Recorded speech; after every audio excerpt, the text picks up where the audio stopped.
In the sprawling grasslands of Montana Territory, where endless sky meets rolling prairie, there lived a man who commanded thousands of acres and countless cattle, yet could not command his own loneliness. This is the story of how wealth without warmth becomes merely an empty throne, and how sometimes the most unexpected gifts come wrapped in the plainest packages. Before we jump back in, tell us where you're tuning in from, and if this story touches you, make sure you're subscribed because tomorrow I've saved something extra special for you. Marcus Thornfield stood at the edge of his vast ranch, watching the morning sun paint the Montana hills in shades of gold and amber. The Rocking T Ranch stretched further than most men could ride in a day, its boundaries marked by wooden posts that bore his brand. 15,000 head of cattle grazed across his pastures, their lowing carried on the wind like a distant song. Yet for all the life that surrounded him, Marcus felt as isolated as a lone star in an endless sky. The ranch house behind him was a testament to his success. 2 stories of hewn timber and stone, with wraparound porches and windows that caught the light like watchful eyes. Inside, rooms echoed with the hollow sound of a single man's footsteps. The dining table, large enough to seat 12, had known only one place setting for the past 3 years. The parlor, with its fine furniture shipped from Denver, remained unused except for the occasional business meeting with other ranchers or cattle buyers from the east. Marcus had built this empire with his own hands, starting with nothing but a borrowed horse and the determination to carve something lasting from the untamed wilderness. His father had been a blacksmith in Missouri, a good man, but one whose dreams had never stretched beyond the next horseshoe to be shaped. Marcus had inherited his father's strong hands and practical mind, but his ambitions had reached far beyond the confines of any smithy. At 19, he had headed west with a pocket full of hope and a head full of plans. The early years had been brutal. He had worked for other ranchers, learning the ways of cattle and the harsh realities of frontier life. He slept under stars more often than under a roof, eaten beans and hardtack until he thought he might sprout from the very earth. But every hardship had been a lesson, every setback a stepping stone to something greater. When he finally claimed his first 100 acres, he had kissed the ground and sworn that this land would know prosperity. Now, 22 years later, that promise had been fulfilled beyond his wildest imaginings. The Rocking T was the largest ranch in 3 counties, its reputation known from Billings to Denver. Marcus employed 47 men, from seasoned cowboys to young wranglers still learning to sit a horse properly. His cattle bore the finest bloodlines. His horses were sought after by cavalry officers and wealthy sportsmen alike. When he rode into town, storekeepers nodded with respect, and other ranchers sought his counsel on matters of business and breeding. Yet success had come with a price that Marcus had not anticipated. The very drive that had built his empire had also isolated him from the simple pleasures that most men took for granted. He had never learned to rest, never mastered the art of contentment. Even his moments of leisure were tainted by thoughts of the next deal to be made, the next improvement to be implemented. His mind worked like a well-oiled machine, constantly calculating, planning, pushing forward toward goals that seemed to multiply even as he achieved them. The loneliness had crept in slowly, like water seeping through cracks in a foundation. At first, he had been too busy to notice. There had always been work to be done, decisions to be made, problems to be solved. But as the ranch grew and became more efficient, as his foreman learned to handle the daily operations without constant supervision, Marcus found himself with time to think.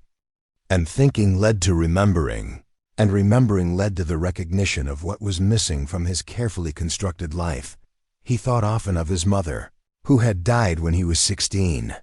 She had been a gentle woman with eyes that saw the good in everyone and hands that could soothe any hurt. In the evenings, she would sit by the fire with her mending, humming old songs from her childhood in Virginia. The house had felt warm then, filled with the sound of her voice and the rustle of her skirts as she moved about her tasks. She had possessed a quality that Marcus could only call grace, an ability to make any space feel like home, any moment feel like a blessing. His father had never remarried after her death, had never even seemed to consider it. He had thrown himself into his work with a ferocity that Marcus now recognized in his own behavior. Perhaps it was a family trait, this tendency to build walls, out of busyness to substitute achievement for affection. But his father had at least had memories to sustain him, years of happiness to look back upon. Marcus had built his life around the future, always reaching for the next goal, and now found himself a wealthy man with an impoverished heart. The other ranchers in the territory had wives, families that gathered around their tables and filled their homes with laughter. Marcus attended their social gatherings when politeness demanded it, but he always felt like an outsider looking in, a man pressed against the window of a warm house but unable to find the door. The wives would try to introduce him to their sisters, or cousins who came visiting from the back east, but these encounters always felt forced and artificial.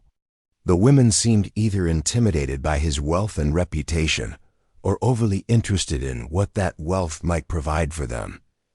He had courted a banker's daughter in Denver 2 years prior, a polished young woman named Catherine Holloway, who possessed all the social graces expected of her class. She could play the piano with technical precision, speak passable French, and manage a household with the efficiency of a military quartermaster. But when Marcus looked into her eyes, he saw only his own reflection, a successful man who might provide her with security and status. She looked at his ranch and saw a business opportunity. She looked at him and saw a means to an end. The courtship had ended by mutual agreement, though neither had possessed the honesty to call it what it was, a transaction that had failed to find mutual benefit. The cowboys who worked for Marcus respected him, but there was a distance born of hierarchy that could not be bridged. He was the boss, the man who signed their pay vouchers and made the decisions that affected their livelihoods. They touched their hats when he passed and answered his questions with polite deference, but he was not one of them. In the evenings he could hear them around the bunkhouse fire, sharing stories and jokes, their voices carrying on the night air like music from another world. His foreman, Jim Patterson, was the closest thing Marcus had to a friend. Patterson had been with the ranch for 8 years, a steady man with graying temples and the kind of quiet competence that made him invaluable. But even Patterson maintained the professional distance that his position required. Their conversation centered on cattle counts and market prices, fence repairs, and weather predictions. When Patterson spoke of his wife and children in town, his voice carried a warmth that Marcus envied but could not share. The house that Marcus had built to showcase his success had become a monument to his solitude. Each room was perfectly appointed, but perfectly empty. The kitchen, with its modern cookstove and spacious pantry, prepared meals for one. The library, lined with books on ranching and business, had no comfortable chair positioned for intimate conversation. The master bedroom, with its hand-carved bed frame and imported linens, knew only one side of the mattress. In the long winter evenings, when the wind howled across the prairie and snow piled against the windows, Marcus would sit in his study with a glass of whiskey and the ranch ledgers spread before him. The numbers told a story of unqualified success profits that grew each year, investments that paid handsome dividends, a net worth that placed him among the wealthiest men in the territory. But between those neat columns of figures, in the margins where a different kind of accounting might be done, Marcus sensed a profound deficit that no amount of money could balance. He had achieved everything he had set out to accomplish and more. His name was spoken with respect from Montana to Texas. His cattle bore ribbons from livestock shows. His horses were prized by military officers and wealthy sportsmen. He could travel to any city in the country and find credit waiting for him, doors that opened at his approach. Yet none of these accomplishments had filled the hollow space that seemed to expand within him like a physical presence. Sometimes, riding alone across his vast holdings, Marcus would stop his horse on a high ridge and look out over all that he had built. The sight should have filled him with satisfaction, should have provided the sense of completion that he had always imagined would come with success. Instead, he felt like a king surveying an empty kingdom, a man who had conquered the world but lost his own soul in the process. The seasons passed with predictable rhythm on the camphor. Rocking tea spring brought the excitement of calving season and the preparation of herds for summer pasture. Summer meant long days in the saddle, moving cattle to fresh grass and ensuring adequate water supplies. Fall was the time of harvest, when cattle were gathered for sale and the year's profits were tallied. Winter was a time of maintenance and planning, of mending equipment and studying breeding records, of looking ahead to the next year's cycle. But beneath this reliable pattern, Marcus felt the persistent pull of something undefined, something that his success had not provided and his wealth could not purchase. He found himself studying the faces of married couples when he went to town, trying to understand the easy companionship that seemed to exist between them. He watched fathers teaching their sons to ride, mothers tending their daughters with infinite patience, families gathered around Sunday dinner tables with a completeness that made his chest ache with an unnamed longing. The decision, when it finally came, emerged not from a moment of revelation, but from the gradual accumulation of solitary evenings and empty rooms. Marcus had always been a practical man, one who approached problems with methodical thinking and systematic solutions. If his ranch needed better bloodlines, he researched and purchased superior breeding stock. If his range needed improvement, he invested in better grasses and water systems. If his life needed companionship, then perhaps the answer lay in the same kind of purposeful action that had built his empire. The frontier had always operated on practical arrangements, marriages born of necessity rather than romantic ideals. Many of the successful ranchers he knew had begun their domestic lives through introductions, arranged by mutual acquaintances or responses to carefully worded advertisements in Eastern newspapers. It was not the stuff of poetry, perhaps, but it was honest and direct, qualities that Marcus valued in all his dealings. The thought settled in his mind like seed in fertile ground, growing stronger with each passing day. He began to pay attention to conversations about such arrangements, noting which marriages seemed to thrive despite their practical beginnings. He observed that the most successful partnerships appeared to be those where both parties entered with realistic expectations and a willingness to build something together, rather than searching for some mythical perfect match. On a cold February morning, with snow swirling outside his study window and the distant sound of cattle lowing in the shelter of the barns, Marcus Thornfield made a decision that would change everything. He pulled a sheet of his finest stationery from the desk drawer, uncapped his fountain pen, and began to write a letter that would set in motion a chain of events beyond his imagination. The wind outside seemed to pause as he formed the words, as if the very elements were holding their breath to see what this lonely cattle baron would choose to plant in the fertile soil of possibility. The letter Marcus wrote that February morning was posted to an agency in Chicago, a respectable establishment that specialized in connecting suitable women with gentlemen of means on the frontier. The response arrived 3 weeks later, delivered by the weekly mail carrier who navigated the treacherous mountain passes regardless of weather. Marcus accepted the envelope with steady hands, though something inside him quickened at the sight of his name written in careful script across the cream-colored paper. Preparing and narrating this story took us a lot of time, so if you are enjoying it, subscribe to our channel. It means a lot to us. Now back to the story. The correspondence was brief and businesslike, exactly what he had expected, yet somehow disappointing in its lack of warmth. A woman named Elena Vasquez had been deemed suitable for his requirements. She was 26 years old, educated, and currently residing in San Antonio, where she worked as a seamstress to support herself and her younger brother. The letter mentioned her strong moral character and practical disposition, qualities that the agency clearly believed would serve well in frontier life. She had agreed to the arrangement and would be prepared to travel north by the 1st of May, provided that the final terms met with mutual satisfaction. No mention was made of her appearance, her interests, or the circumstances that had led her to seek such an arrangement. The agency's letter read like a cattle manifest, listing attributes and qualifications without a hint of the person behind them. Marcus folded the letter and placed it in his desk drawer, then sat staring out the window at the snow-covered pastures, where his cattle huddled against the wind. Spring came late that year, as it often did in the high country.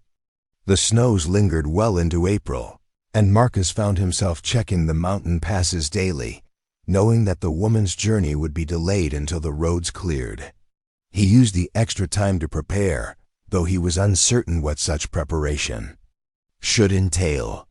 The ranch house received a thorough cleaning from Mrs. Henderson, the widow who came weekly to tend to household matters. Fresh curtains were hung in the guest bedroom, and Marcus ordered new linens from the catalog, choosing patterns that seemed neither too masculine nor overly feminine. He found himself second-guessing every decision. Should he have the room painted? Was the furniture adequate? Would she expect more elaborate accommodations? These concerns felt foreign to him, as he had spent his entire adult life making decisions with confidence and following through without hesitation. The uncertainty was unsettling, like trying to brand cattle in a heavy fog where familiar landmarks disappeared. Word of the arrangement had somehow reached his foreman, as such things inevitably did on a ranch where privacy was as scarce as shade. In summer, Patterson approached him one morning while they were inspecting a section of fence that had suffered winter damage, his weathered face carefully neutral as he spoke. "Heard tell you're expecting a visitor come spring," Patterson said, his eyes focused on the broken post they were examining.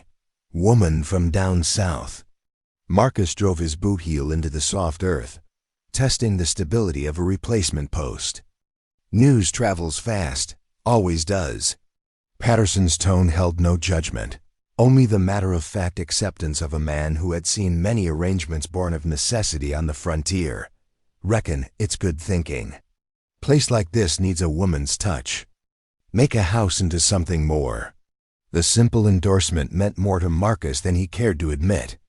Patterson was not given to unnecessary words, and his approval suggested that the decision might not be as cold and calculating as Marcus sometimes feared it was. As the weeks passed, Marcus found his thoughts increasingly occupied by questions about Elena Vasquez. What had driven her to answer such an advertisement? Was she desperate or simply practical? Did she have family who disapproved of her decision, or were they relieved to see her future secured? The mystery of her circumstances began to fascinate him in ways he had not anticipated. The first letter from Elena herself arrived in mid-April, brought by the same mail carrier who now greeted Marcus with knowing grins and comments about spring, bringing all sorts of new life to the territory. Elena's handwriting was precise and confident, her words carefully chosen but not without warmth. She expressed gratitude for his willingness to provide her with a new beginning and assured him that she understood the practical nature of their arrangement.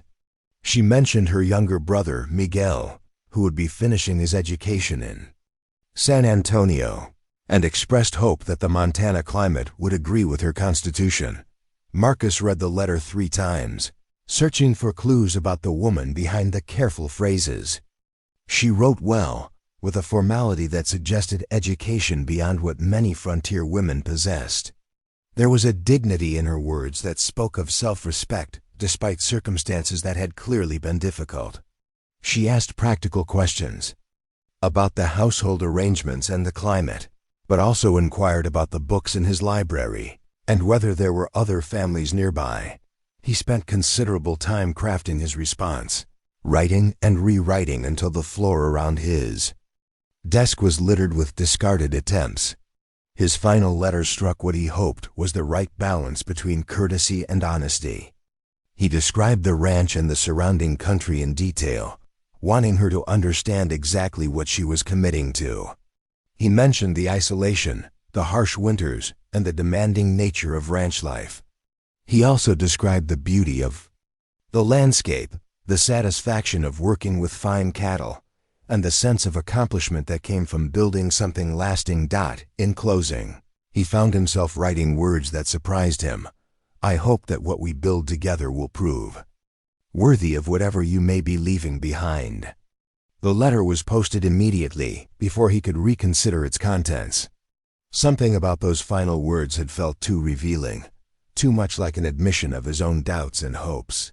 But they were honest, and honesty seemed the least he could offer to a woman who was trusting her future to a man she had never met.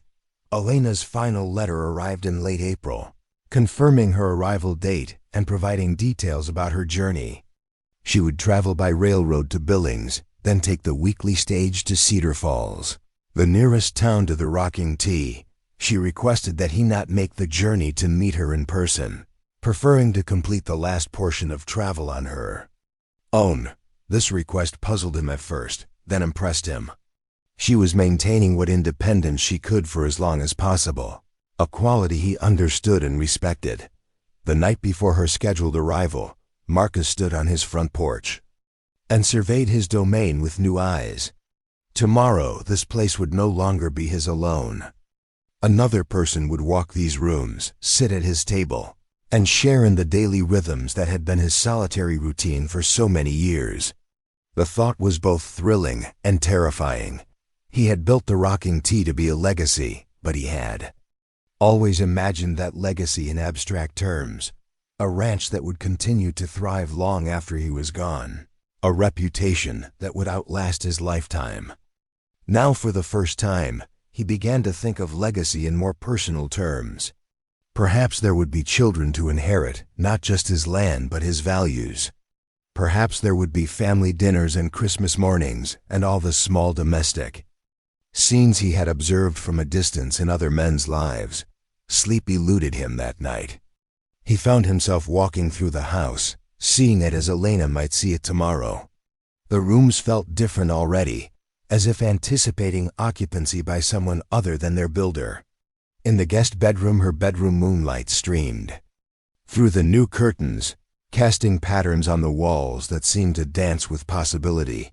The next morning dawned clear and bright, with the kind of crystalline air that made the mountains seem close enough to touch. Marcus dressed with unusual care, choosing his best shirt and the suit he normally reserved for trips to Denver. He polished his boots and trimmed his beard, then stood before the mirror feeling ridiculous and nervous in equal measure. At 2:00, he climbed into his best buggy and set out for Cedar Falls. The 20-mile journey had never seemed longer.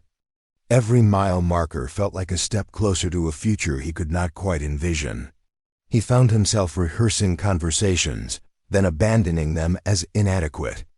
What did one say to a woman who had traveled 1,500 miles to marry a stranger? Cedar Falls was hardly more than a wide spot in the road, consisting of a general store, a small hotel, and the stage station where the weekly coach from Billings delivered mail, supplies, and the occasional passenger. Marcus arrived an hour early and spent the time pacing near the horse trough, much to the amusement of the station agent who had known him for 15 years and had never seen him display such obvious anxiety. The stage arrived in a cloud of dust, and the creak of leather, its 4 horses lathered from the mountain climb.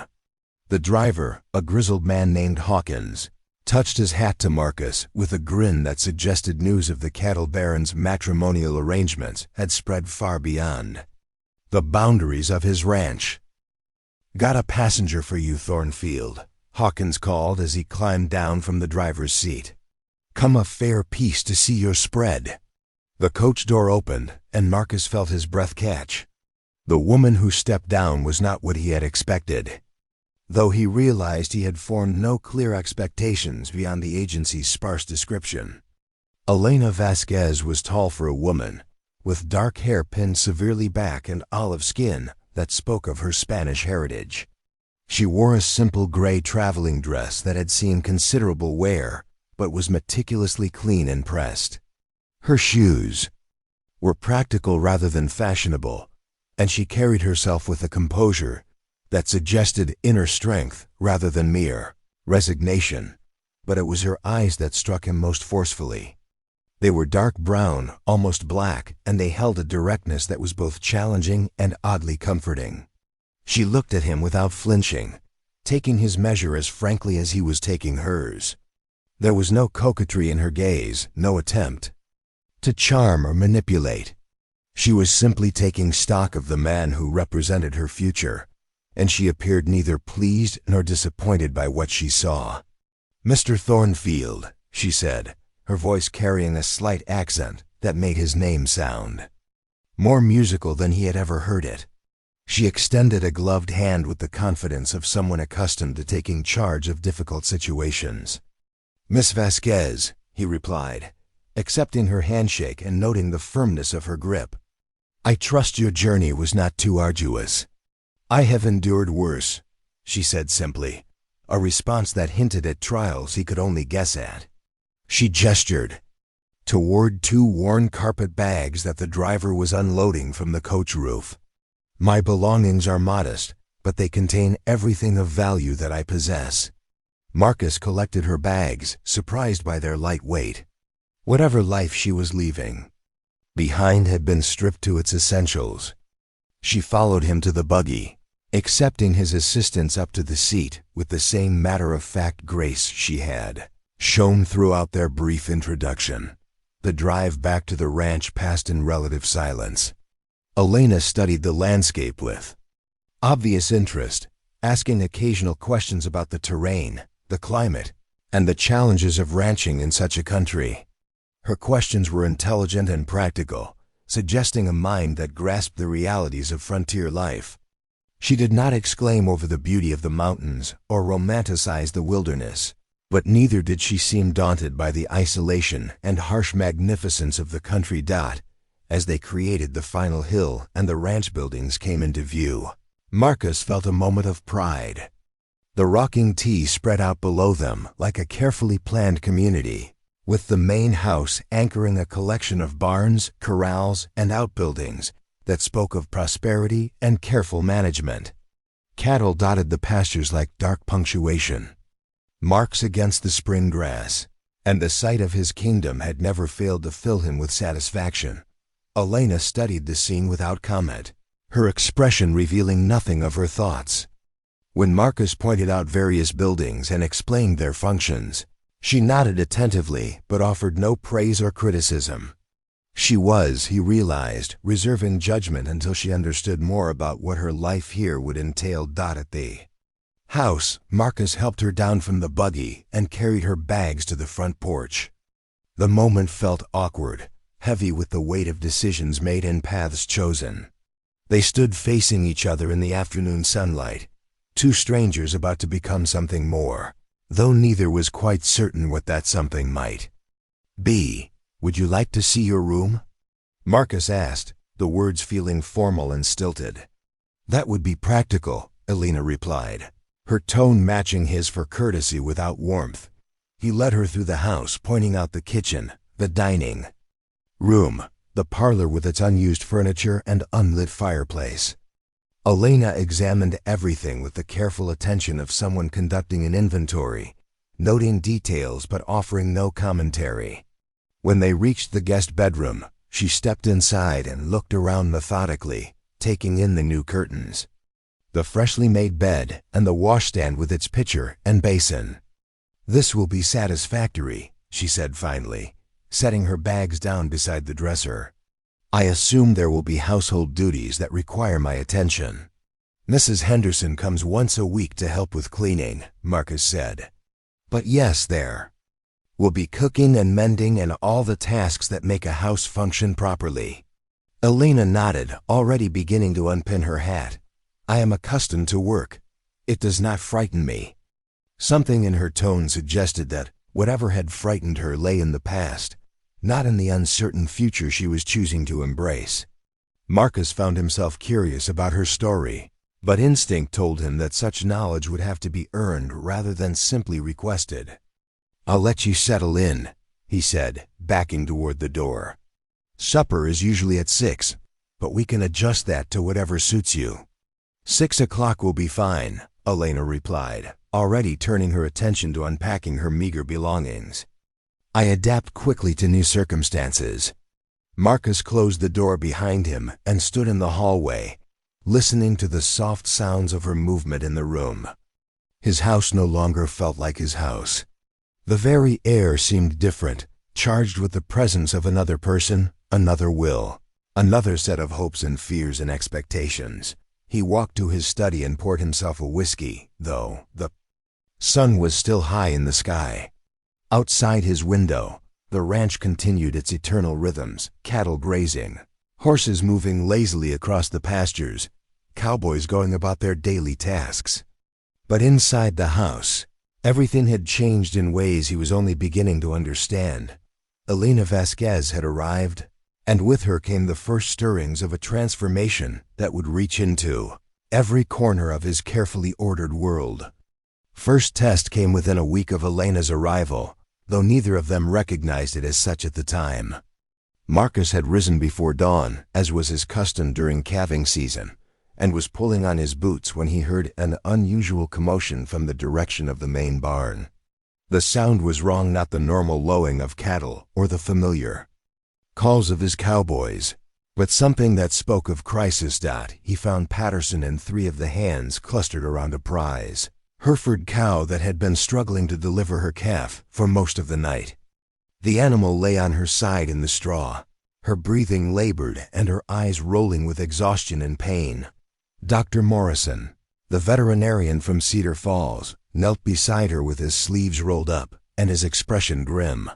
"She's been trying since midnight," Patterson reported quietly. "The calf's positioned wrong, and she's getting weaker. Doc says it's not looking good for either of them." Marcus studied the situation with the calculating mind that had served him well in countless business decisions, but this was different. The cow was Duchess, one of his finest breeding stock, worth more than most men earned in 2 years. The calf she carried represented not just financial value, but the future genetic foundation of his herd.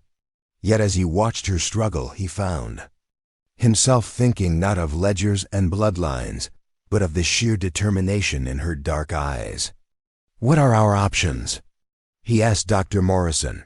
The veterinarian wiped sweat from his forehead, leaving a streak of mud across his brow. "I can try to turn the calf, but at this point we risk losing them both.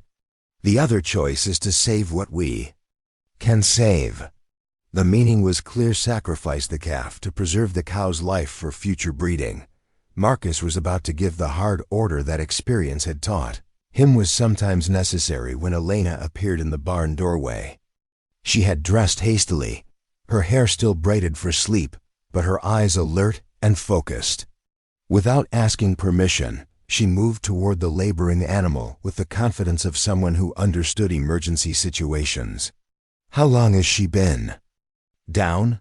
Elena asked, kneeling beside Dr. Morrison and placing her hands gently on the cow's flank. "Near 6 hours, Patterson answered, his surprise at her sudden appearance evident in his voice. Elena's hands moved with practiced skill, examining the cow's condition with a knowledge that startled everyone present. "In San Antonio, I assisted a midwife who also tended to animals," she explained without looking up. "Sometimes the solutions are similar." Dr. Morrison looked skeptical but desperate enough to listen. "The calf's breech, front legs folded back. Every time I try to reposition, the mother fights me." "Because you're fighting her rhythm instead of working with it," Elena said matter-of-factly. She began speaking to the cow in soft Spanish, her voice creating a soothing counterpoint to the animal's distressed breathing. Her hands continued their examination, and gradually the cow's struggles began to subside. Marcus watched in fascination as Elena positioned herself differently, timing her movements to match the cow's natural contractions rather than working against them. Dr. Morrison observed closely, his professional pride warring with his recognition that this woman understood something he had missed. "There," Elena murmured, her concentration absolute. "She's been fighting because the pain makes her panic.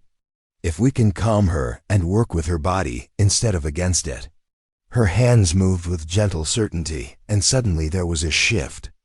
A sense that something had changed. The next contraction brought visible progress. The calf's front hooves appeared, followed by its nose.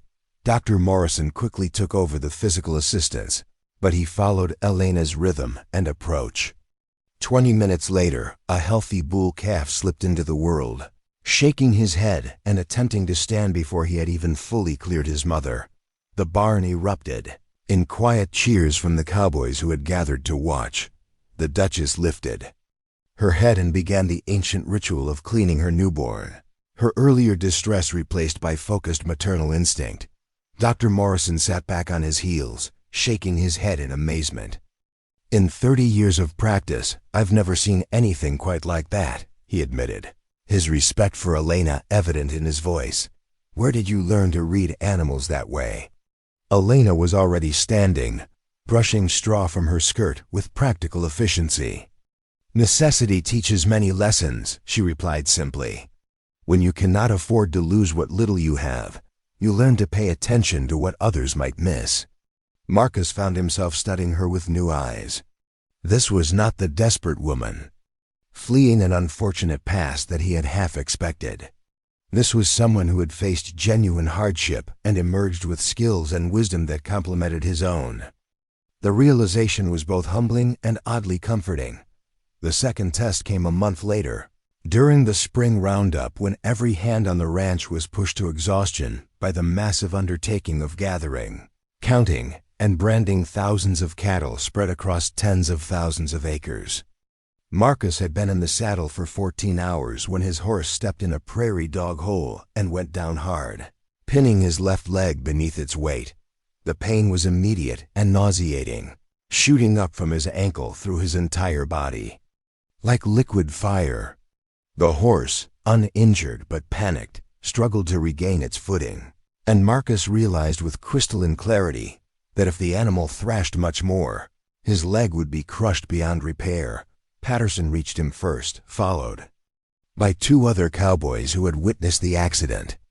Working together, they managed to calm the horse and free Marcus from beneath it, but the damage was evident even through his leather chaps. His ankle was already swelling, and the angle suggested a serious break. "We need to get you to town," Patterson said, his face pale with concern. "Doc Morrison needs to see this." "The roundup," Marcus began, but Patterson cut him off with uncharacteristic firmness. "The roundup can wait. You can't run a ranch with a busted leg that heals wrong."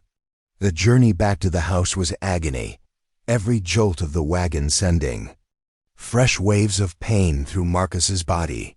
By the time they reached the front porch, he was fighting to remain conscious, his vision narrowing to a tunnel of gray at the edges. Patterson and the others carried him inside, where Elena took charge with the same calm efficiency she had shown in the barn. Without being asked, she began cutting away his boot and chaps to expose the injury. The sight was not encouraging. His ankle was grotesquely swollen and already turning purple, the bone clearly displaced beneath the skin. Elena examined it with gentle but thorough hands, her expression revealing nothing of her thoughts. "Send someone for Dr. Morrison," she instructed Patterson. "But first help me get him to bed.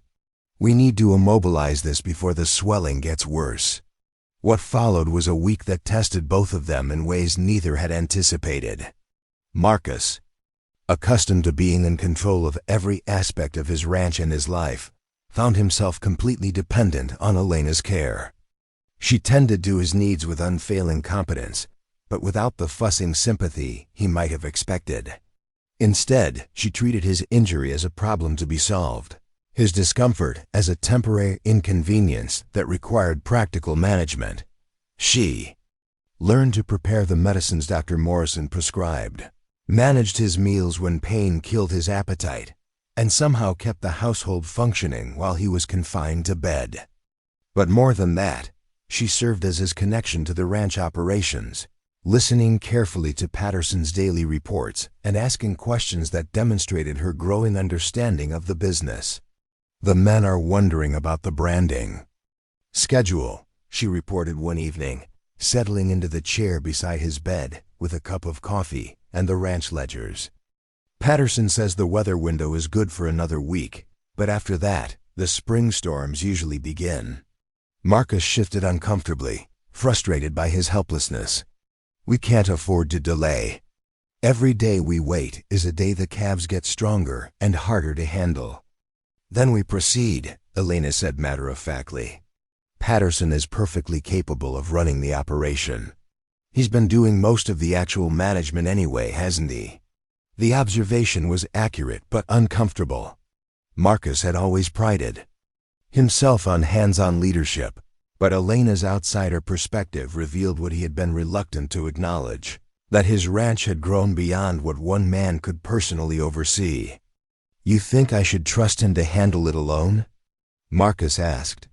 I think you should trust yourself to have chosen good people, Elena replied, her dark eyes meeting his steadily. A leader who cannot delegate is not leading an enterprise but imprisoning himself within it.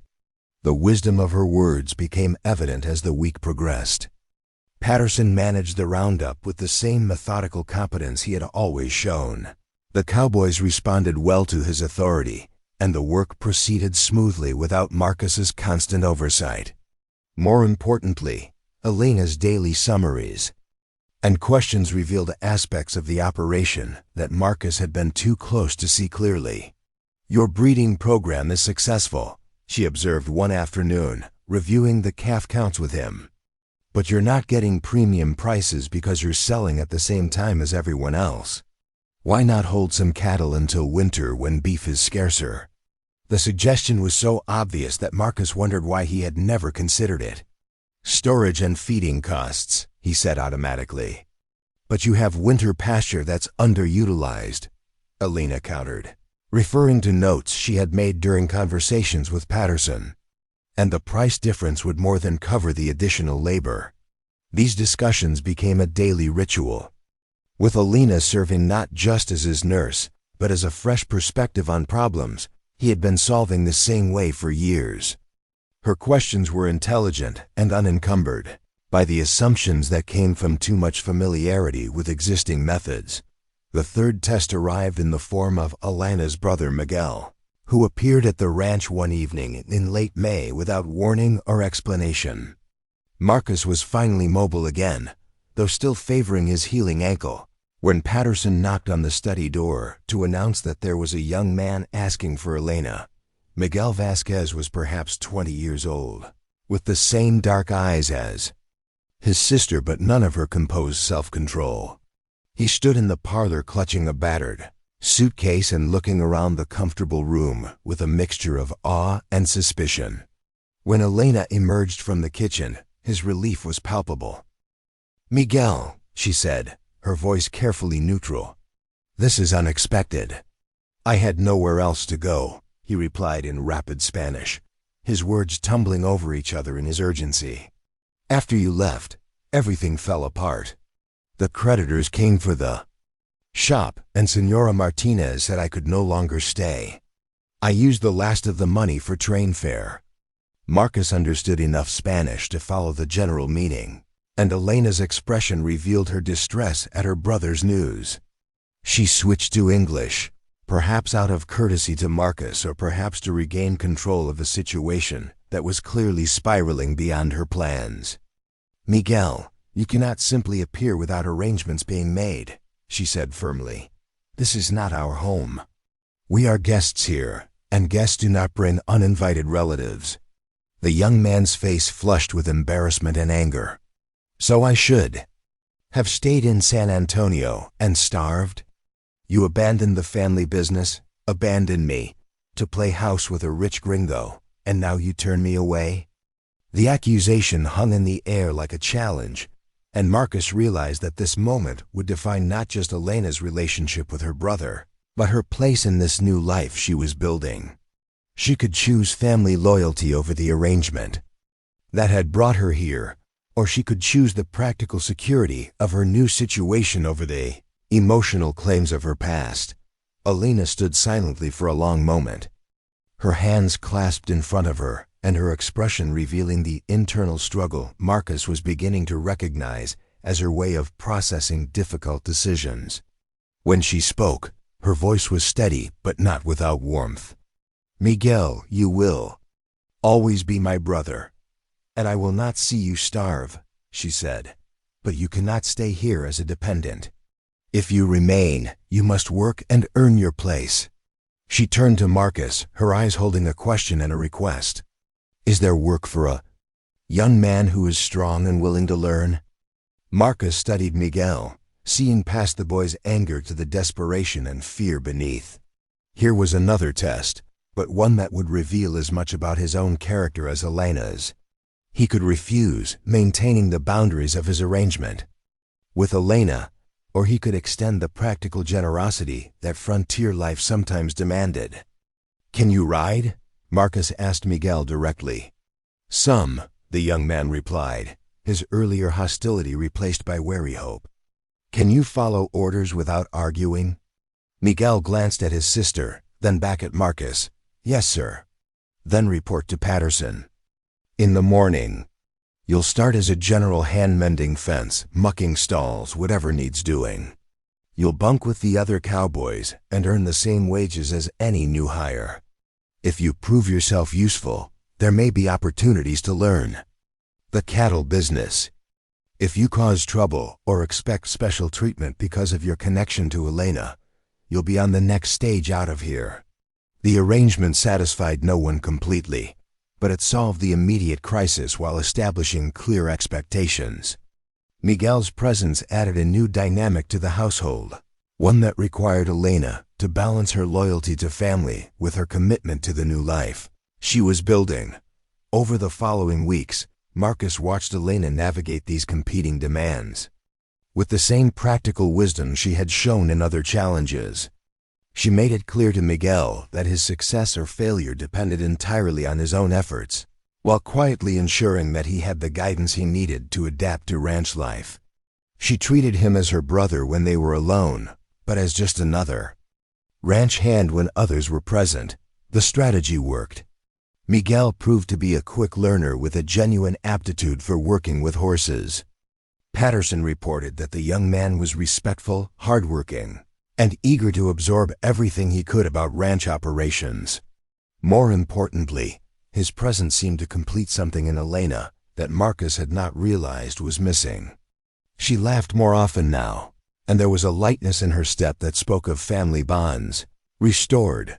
But the greatest test came not from external circumstances but from the gradual recognition that what had begun as a practical arrangement was evolving into something neither of them had anticipated. Marcus found himself looking forward to Elena's presence in ways that had nothing to do with her domestic competence. He valued her insights into ranch management, but more than that, he valued the conversations that extended far beyond business. Concerns. In the evenings, when the day's work was done and Miguel had joined the other cowboys around the bunkhouse fire, Marcus and Elena would sit on the front porch and talk about books, about the changing seasons, about dreams and disappointments, and the thousand small observations that make up a shared life. These moments felt dangerously close to genuine companionship, and Marcus found himself wanting more of them even as he reminded himself of the practical nature of their arrangement. Elena, for her part, began to show signs of the same confusion. She had arrived prepared to fulfill a contract, to provide domestic services in exchange for security and respectability. But as spring deepened into summer, she found herself caring about the ranch's success in ways that went beyond self-interest. She worried when cattle prices fluctuated, celebrated when a difficult calving went well, and took pride in improvements to the household that no one had requested. The testing ground had revealed strengths in both of them that might have remained hidden under easier circumstances. They had learned to rely on each other, to value each other's contributions, and to work together toward common goals. But neither was quite ready to acknowledge that what they were building together was beginning to look remarkably like partnership, or that partnership might be the foundation for something even more significant. The conversation that would change everything began on a humid evening in late June, when thunderheads were building over the western mountains and the air itself seemed to hold its breath. Marcus had spent the day in town, negotiating the sale of 100 head of prime steers to a buyer from Denver, and he returned to find Elena in the kitchen garden, kneeling among the rows of vegetables she had planted soon after her arrival. Garden had been her own initiative, carved from a patch of unused ground behind the house with no consultation or permission sought. Marcus had discovered it one morning, fully formed and carefully tended, as if it had sprouted overnight like some beneficent magic. Now, 2 months later, it provided fresh vegetables for the table and had become Elena's private retreat, a place where she could work with her hands and think her own thoughts. "The tomatoes are coming along well," Marcus observed, settling onto the wooden bench he had built beside the garden path. The bench had appeared without discussion, his contribution to her sanctuary. Elena looked up from the cucumber vines she was training along their stakes, her hands stained with earth, and her hair escaping from its pins in the humid heat. "They need more rain than they're getting. I've been carrying water from the well, but it's not the same as what falls from the sky." The approaching storm seemed to mock her words, promising relief but not yet delivering it. Marcus studied the dark clouds massing on the horizon, then found his gaze returning to Elena as she worked. There was something about her in this setting that stirred feelings he had not expected to encounter. She belonged here, he realized, not just in his house or on his ranch, but in this life they were building together. "Elena," he said, his voice carrying a gravity that made her pause in her work, "we need to talk about our arrangement." She sat back on her heels, her expression becoming guarded. In the months since her arrival, they had settled into a rhythm of partnership and mutual respect, but they had never directly addressed the fundamental question of what their relationship was meant to become. The original agreement had been deliberately vague about such matters, speaking of companionship and household management, but avoiding more intimate specifications. "Have I done something to displease you?" she asked, though her tone suggested she thought this unlikely. "Quite the opposite," Marcus replied, rising from the bench and moving closer to where she knelt among the plants. "That's exactly what we need to discuss." Elena stood, brushing dirt from her hands and apron, her dark eyes searching his face for clues about his intentions. "I'm listening." Marcus found himself struggling to find the right words, a man accustomed to straightforward business negotiations, suddenly confronted by emotions that defied simple categorization. "When you first came here, we both understood this as a practical arrangement. You needed security and a fresh start. I needed companionship and someone to manage the household." It was honest and clear. "Yes," Elena agreed carefully, "it was. But somewhere in the past few months, something has changed," Marcus continued, his voice growing more confident as he found his footing. "At least, it has for me. You've become more than I hired, more than I expected, more than I probably deserved." Elena's expression softened slightly, but she remained silent, waiting for him to continue. "You've proven yourself invaluable to this ranch in ways that go far beyond cooking and cleaning," Marcus said.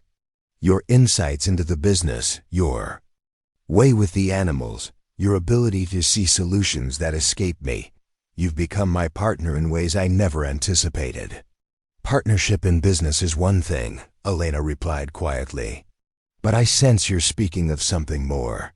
Marcus took a deep breath, knowing that his next words would irrevocably change the nature of their relationship, one way or another. "I'm speaking of marriage, Elena. Real marriage, not just a legal arrangement for mutual convenience." The words hung between them like a bridge neither had quite expected to encounter. Elena's hands stilled completely, her attention focused entirely on his face with an intensity that made him feel both exposed and hopeful. "Are you asking me to marry you, Marcus?"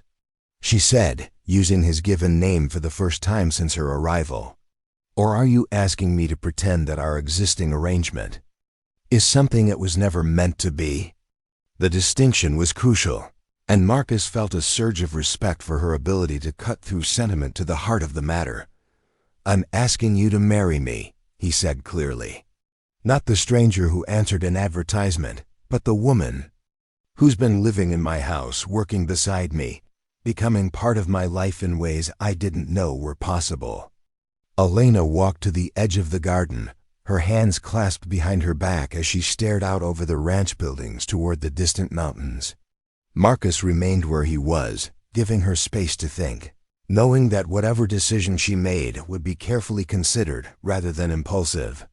"When I left San Antonio," she said eventually, her voice carrying the weight of painful memories, "I thought I was done with the idea of love.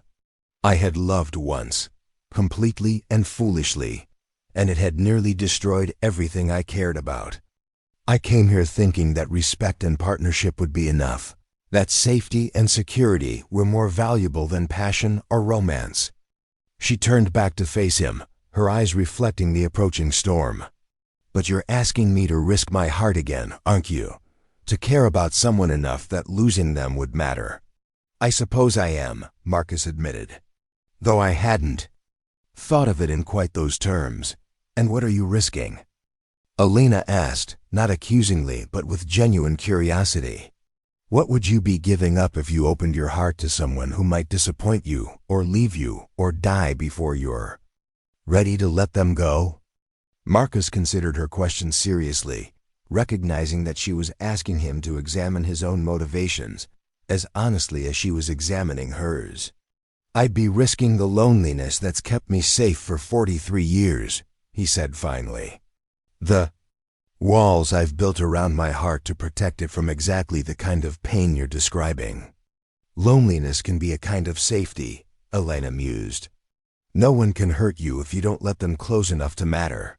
"But it's also a kind of prison," Marcus replied. "I've spent 20 years building this ranch, accumulating wealth and reputation, and all the markers of success, and none of it has brought me the satisfaction I thought it would. Because success without someone to share it with is just elaborate solitude."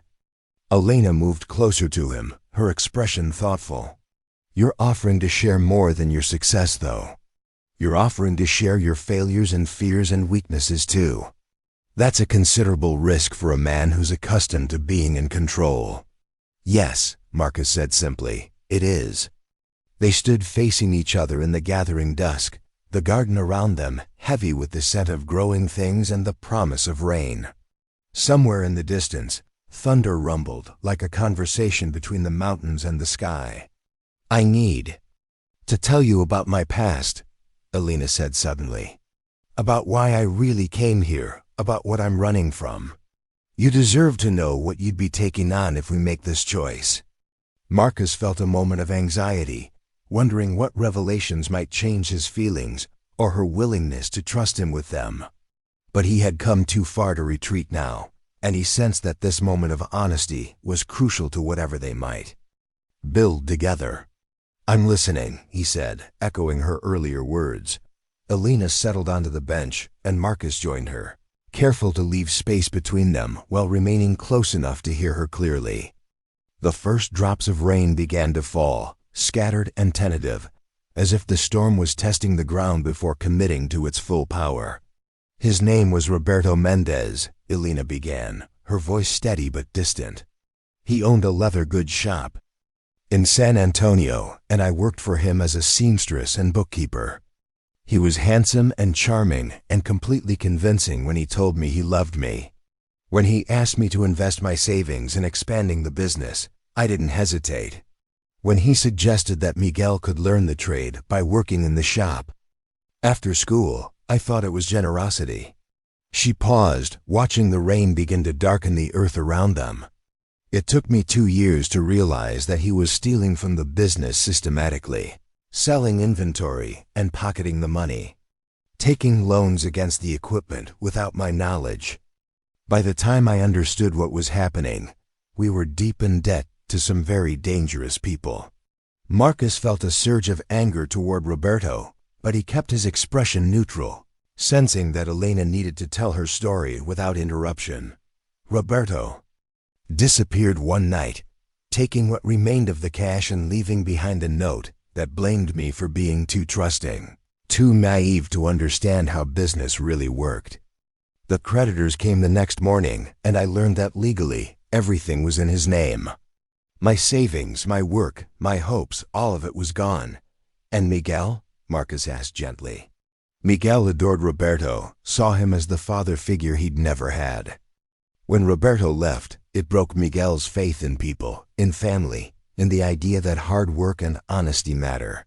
He became angry and reckless, getting into fights, staying out all night. I was afraid he'd end up in serious trouble, or worse. Elena's hands were clenched in her lap, and Marcus found himself wanting to cover them with his own, but he restrained the impulse. So you came here to start over, to get Miguel away from San Antonio and give him a chance at a different kind of life. Yes, Elena said, but also because I was afraid. Afraid of trusting anyone again. Afraid of believing that people could be what they claimed to be. When I answered your advertisement, I thought I was choosing safety over love, security over passion. I thought I could build a life without risking my heart again. The rain was falling more steadily now, creating a gentle percussion on the leaves around them. Marcus absorbed Elena's story, understanding now the careful distance she had maintained, the way she had approached their arrangement with such deliberate caution. And now? He asked. Elena turned to look at him directly, her eyes reflecting both vulnerability and determination. Now I find myself caring about you in ways that terrify me, she admitted. You're nothing like Roberto. You're honest where he was deceptive, steady where he was changeable, generous where he was selfish. But that almost makes it worse, because if I let myself trust you and you disappoint me, I don't think I could survive it again. Marcus felt the weight of her confession, the courage it had taken to admit such fear. I can't promise I'll never disappoint you, he said carefully. I'm human, and humans make mistakes. But I can promise that I'll never deliberately deceive you or betray your trust for my own gain. How can you promise that? Elena asked. How can anyone promise that? Because I've seen what loneliness costs, Marcus replied. I've lived with the consequences of putting walls around my heart, and I know that whatever pain comes from loving someone is better than the slow death of loving no one. Elena studied his face in the dim light, searching for something that only she could identify. You're asking me to take a leap of faith. We both are, Marcus corrected. I'm just as scared as you are, Elena. Maybe more so, because I've had longer to build my defenses. The storm was arriving in earnest now, with flashes of lightning illuminating the garden and thunder rolling across the valley like the voice of some ancient power. Marcus stood and extended his hand to Elena. We should go inside, he said. But first, I need an answer. Will you marry me, Elena Vasquez? Will you take the risk of building something real with a man who's never been more certain of anything in his life?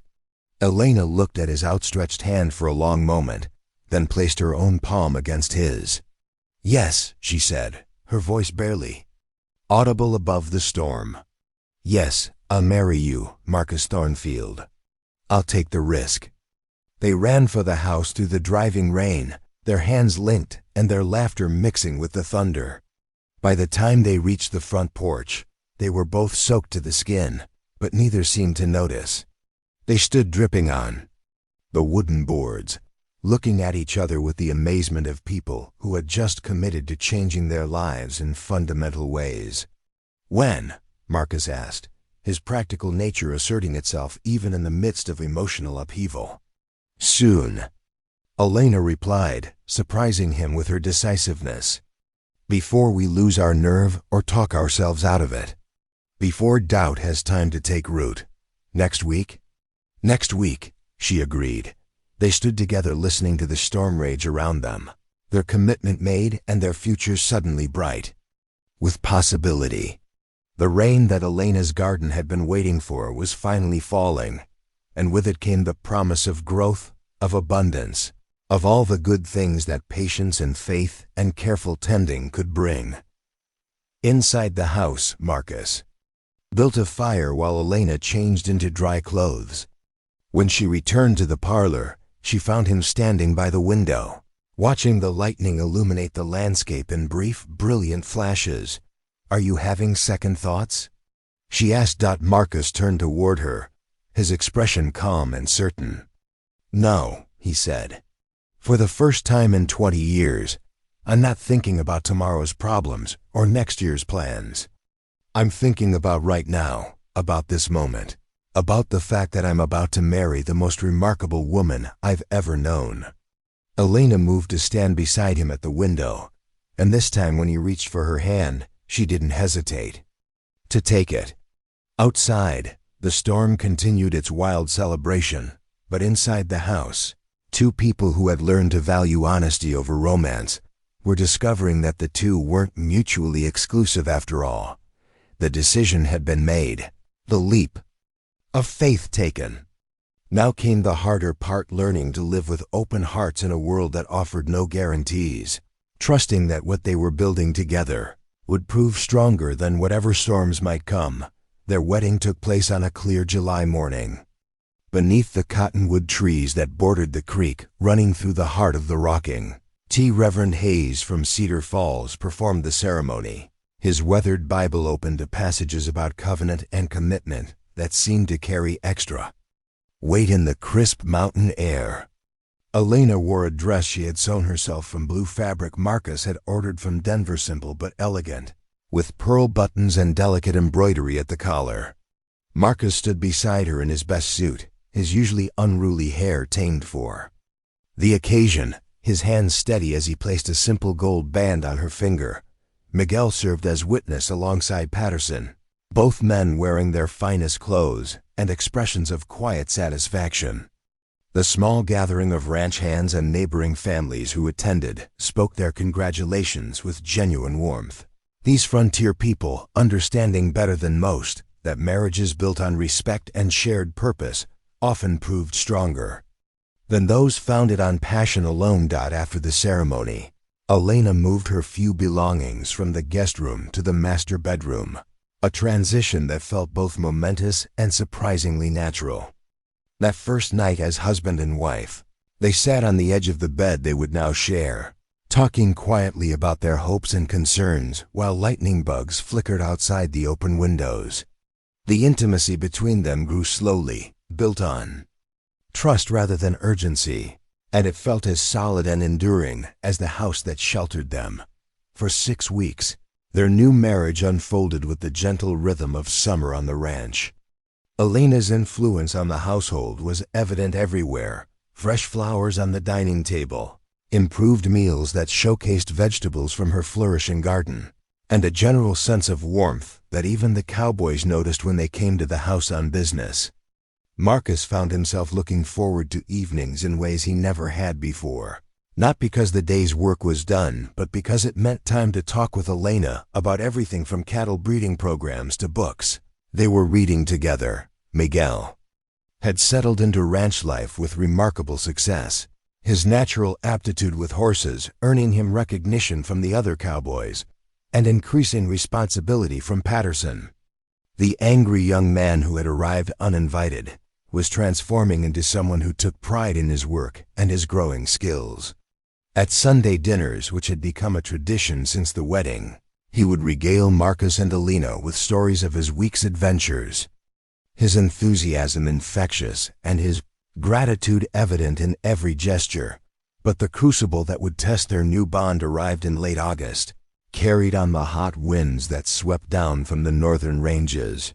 The first sign of trouble came when Ben Morrison, who owned the neighboring Lazy M Ranch, rode up to the house with news that chilled Marcus's blood despite the sweltering heat. "There's been an outbreak of anthrax up in the Judith Basin," Morrison reported, his face grim beneath his wide-brimmed hat. "Started on the Thompson place and spread to 3 other ranches before they figured out what they were dealing with. They've lost near 200 head already."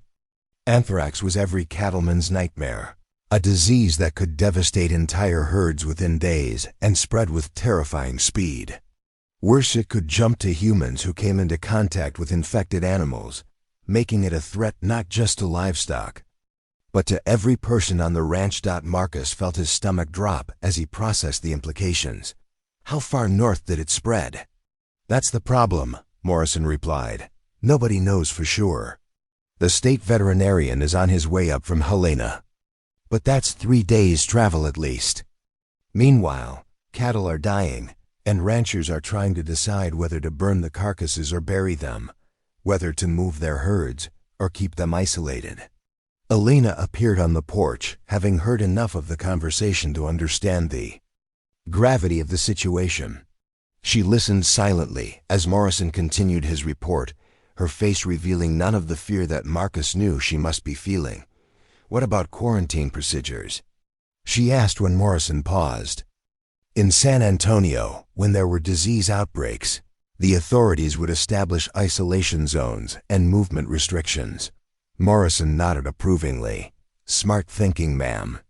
Problem is, we don't have any authorities up here except ourselves. Every rancher has to decide for himself what risks to take. Over the following days, as reports continued to trickle in from the north, Marcus found himself facing decisions that would test everything he thought he knew about leadership and responsibility. Other ranchers were moving their cattle away from traditional grazing areas, some selling herds at panic prices rather than risk infection. The territorial government had issued advisories but no binding regulations, leaving each ranch owner to chart his own course through the crisis. Marcus called a meeting of his senior hands to discuss their options. In the ranch office, with maps spread across his desk and worried faces gathered around, he outlined the stark choices they faced. We can move our cattle to the southern ranges, away from any possible contamination, he began. But that means crowding them onto marginal pasture and risking the kind of stress that makes animals more susceptible to disease. Or we can keep them where they are and hope the outbreak doesn't spread this far south, Patterson added grimly. But if it does reach us and we haven't taken precautions, we could lose everything. Elena, who had been invited to join the discussion because of her proven insights into ranch management, studied the maps carefully before speaking. There's a third option, she said quietly. We implement our own quarantine procedures. We restrict movement between different sections of our range. We establish health monitoring protocols, and we prepare for either possibility. That would require splitting the crew, Marcus pointed out. Some men staying with cattle in the northern sections, others managing the southern herds. It's more complex and more expensive. But it's also more flexible, Elena countered. If the disease spreads, we can isolate the affected areas quickly. If it doesn't, we haven't disrupted our entire operation unnecessarily. Marcus looked around the room, seeing the wisdom in Elena's suggestion reflected in the faces of his men. It was a strategy that balanced caution with practicality, much like Elena herself, but implementing the plan proved more challenging than anyone had anticipated. The ranch hands, already stretched thin by the demands of late summer operations, found themselves working longer hours with less support. The constant vigilance required to monitor cattle for signs of illness created an atmosphere of tension that affected everyone's nerves. Men who had worked together for years began snapping at each other over minor disagreements. The stress of the crisis fraying tempers and testing relationships. Miguel, eager to prove himself useful during the emergency, volunteered to work with the northern herds despite the increased risk. Elena's concern for her brother created the first serious tension in her marriage to Marcus, as she struggled between supporting his decision and protecting him from danger. He's barely 20 years old, she said one evening as they sat on the porch, watching storm clouds gather over the mountains. He doesn't fully understand what he's volunteering for. He understands enough, Marcus replied, his own worry evident, despite his measured tone. And he's earned the right to make his own choices. If we try to protect him from every risk, we'll destroy the confidence he's worked so hard to build. But if something happens to him, Elena began, then stopped herself, unable to finish the thought. Then we'll deal with it together, Marcus said firmly. But we can't live our lives or run this ranch based on what might happen. We can only do our best to prepare for whatever comes and trust that our preparations will be enough. The conversation revealed a fundamental difference in their approaches to crisis management that neither had fully recognized before. Elena's instinct was to gather her loved ones close and protect them through proximity and control. Marcus's instinct was to give people the tools and knowledge they needed, then trust them to make good decisions. Both approaches had merit, but they required negotiation and compromise when applied to the same situation. As August faded into September, the anthrax outbreak seemed to stabilize without spreading to their region. But just as Marcus and Elena began to relax their vigilance, a different crisis emerged that would test their marriage in ways the disease never could. A letter arrived from Denver, delivered by special courier and marked with the urgent seal of the Territorial Land Office. Marcus opened it in his study while Elena tended to correspondence at the small desk by the window, their domestic tranquility about to be shattered by news that threatened everything they had built together. The letter informed Marcus that his title to nearly 3,000 acres of his best grazing land was being challenged by a railroad company that claimed prior rights.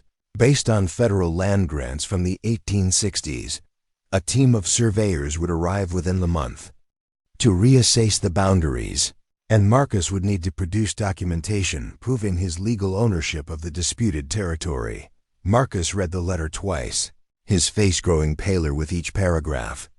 The land in question represented nearly a quarter of his ranch's value and included some of the finest pasture in the valley. Losing it would not only cost him financially, but would force him to reduce his herd size dramatically, potentially making the entire operation unsustainable. "What is it?" Elena asked, looking up from her own correspondence and noting his expression. Marcus handed her the letter without comment, watching her face as she absorbed the implications.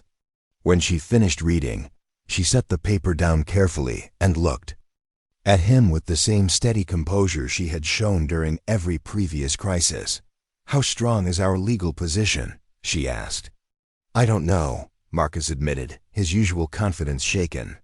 "My father purchased that land from a homesteader who claimed clear title, but the paperwork is old and some of it was damaged in a fire years ago. I've been paying taxes on it for 15 years, but that might not be enough if the railroad can prove their grant predates my father's purchase." Elena rose and moved to the filing cabinet where Marcus kept his important papers. "We need to gather everything we have and take it to a lawyer who specializes in land law. This isn't something we can handle ourselves." Her practical response helped Marcus regain his equilibrium, but the crisis continued to unfold over the following weeks in ways that tested both their resources and their relationship. The lawyer and Helena confirmed their worst fears. The railroad's claim appeared to have legal merit, and fighting it would require expensive litigation with no guarantee of success. The financial strain of legal fees, combined with the ongoing costs of anthrax precautions and normal ranch operations, began to squeeze their cash reserves. Marcus found himself considering options he had never imagined, including selling cattle at unfavorable prices or mortgaging parts of the ranch to fund their legal defense. Elena watched him struggle with these decisions, seeing for the first time the burden of leadership that he carried. She had fallen in love with his strength and confidence, but now she was witnessing his vulnerability and uncertainty. Rather than diminishing her respect for him, this glimpse of his humanity only deepened her understanding of what it meant to be truly married, to share not just joy and success, but doubt and fear and the weight of impossible choices.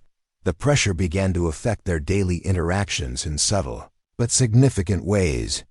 Marcus became increasingly absorbed in paperwork and legal consultations, spending long hours in his study, poring over land records and correspondence with attorneys. Elena took on more responsibility for ranch operations, but found herself making decisions without the consultation and partnership that had become the foundation of their relationship. Their evening conversations, once a source of mutual pleasure and connection, became dominated by legal strategies and financial calculations. The easy intimacy they had built was gradually being eroded by stress and preoccupation, replaced by a professional courtesy that felt familiar from their early days, but now seemed inadequate. For a true marriage, the breaking point came on a cold October morning when Marcus announced that he had decided to accept a settlement offer from the railroad company. They would retain ownership of about 2/3 of the disputed land, but would have to surrender the rest, along with paying a substantial sum to cover the railroad's legal costs. "It's the practical choice," he explained to Elena over breakfast, his voice carrying the weariness of weeks of sleepless nights. "If we continue fighting and lose, we could end up with nothing. This way, we keep most of what we have and avoid bankruptcy." Elena set down her coffee cup with deliberate care, her expression revealing nothing of her thoughts.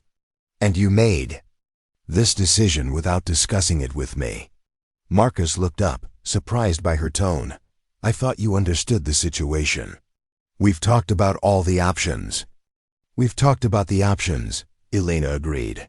"But you've made the decision, alone, as if this ranch and this marriage were still yours to manage however you see fit." The accusation stung because it contained enough truth to be uncomfortable. Marcus had reverted to his old patterns of solitary decision-making under pressure, forgetting the partnership that had become central to both his marriage and his ranch management. "Elena, this affects our entire future," he said, trying to justify his approach. "I couldn't risk making the wrong choice based on sentiment or wishful thinking." "So instead you made the choice based on fear and isolation," Elena replied, her voice calm but her eyes flashing with anger. "You decided that I couldn't be trusted with the full weight of our problems, that I needed to be protected from the real consequences of the decisions we face." Marcus felt the conversation slipping away from him, his ability to handle this personal crisis far less developed than his skills at managing business emergencies. "That's not what I meant." "But it's what you did," Elena said, rising from the table. "You retreated into the same shell that protected you for 20 years before I arrived, and you left me on the outside wondering if our marriage was strong enough to weather real hardship, or if it was just another business arrangement that could be managed like any other contract." She left the room without waiting for his response, and Marcus sat alone at the breakfast table, staring at his cooling coffee and finally understanding what Elena meant about the courage required to truly open one's heart. He had asked her to trust him with her deepest fears and most painful memories, but when faced with his own crisis, he had instinctively protected himself by reverting to old patterns of self-reliance. The settlement with the railroad was finalized a week later, but the resolution of their legal troubles did not automatically repair the damage to their marriage. Elena continued to fulfill her household duties and participate in ranch operations, but the easy warmth between them had been replaced by polite distance. They shared meals and made necessary decisions together, but the deeper conversation and genuine intimacy had disappeared. Marcus found himself in the unfamiliar position of having to earn back the trust of someone who had already committed to sharing his life. It was a humbling experience for a man accustomed to solving problems through action and determination, but it was also an education in the true nature of partnership and the ongoing work required to maintain genuine intimacy. Path back to each other would require more than apologies or grand gestures. It would require a fundamental change in how Marcus approached not just their marriage, but his entire understanding of what it meant to share a life with another person. And it would require Elena to decide whether the man she had married was capable of such change, or whether their commitment had been built on foundations too shallow to support the weight of real adversity. The healing began with a conversation Marcus never intended to have. 3 weeks after the railroad settlement, he was working alone in the barn, repairing harness leather that had cracked in the autumn cold, when Miguel approached with the careful demeanor of someone bearing difficult news. "Patron," Miguel said, using the formal address that had gradually given way to Marcus over the months of his employment. The return to formality signaled the seriousness of what he had come to discuss. Marcus looked up from his work, noting the young man's troubled expression. "What is it, Miguel?" "It's about Elena," Miguel replied, his hands fidgeting with the brim of his hat. She's not the same since the trouble with the land. She pretends everything is fine, but I know my sister. She's building walls. Again, the way she did after Roberto." The comparison stung because Marcus recognized its accuracy. He had been so focused on the legal and financial aspects of their recent crisis that he had failed to notice Elena withdrawing into the protective shell she had worn when she first arrived at the ranch. "What do you think I should do?" Marcus asked, setting down his tools and giving Miguel his full attention. Miguel shifted uncomfortably, clearly wrestling with the delicate position of offering advice to his employer about his employer's marriage. In San Antonio, when Elena was hurt, she would work in her garden for hours, sometimes until dark. She said the plants didn't judge her or demand anything she couldn't give. Maybe she needs something like that here. Something that's just hers. The suggestion sparked an idea that had been forming in the back of Marcus's mind without his conscious awareness. That evening, instead of retreating to his study as had become his habit, he sought out Elena in the kitchen where she was preparing bread for the next day's meals. "I want to show you something," he said, offering her his coat, "if you have time." Elena looked up from her kneading, flour dusting her hands and apron. The wariness in her eyes made Marcus's chest tighten with regret for the distance that had grown between them. But she nodded and wiped her hands clean. Following him out into the crisp November air, he led her to a section of the ranch she rarely visited, a natural meadow near the creek where wildflowers had bloomed in brilliant profusion during the spring months. Now covered with the first light snow of the season, it looked peaceful but empty, waiting for the return of life. "I've been thinking," Marcus said, his breath visible in the cold air. "This land we kept, this ranch we're still building together, maybe we need to think about it differently. Not just as a business operation, but as something that reflects both of us." Elena pulled her coat tighter around her shoulders, studying the meadow with the careful attention she gave to everything that might matter. "What are you suggesting?" "I'm suggesting that come spring, this becomes your domain," Marcus replied. "A place where you can experiment with different crops. Maybe try some of the agricultural techniques you've mentioned reading about. Not just a kitchen garden, but a real farming operation that could supplement our cattle income." Elena's expression shifted slightly, showing the first spark of genuine interest he had seen from her in weeks. "That would require significant investment. Irrigation, proper soil preparation, equipment." "Yes, it would," Marcus agreed. "And it would require trust. Trust that your ideas are worth investing in. Trust that you have the knowledge and skill to make it work. Trust that we're partners in every aspect of this operation." The word partners hung between them, carrying weight that went far beyond agricultural planning.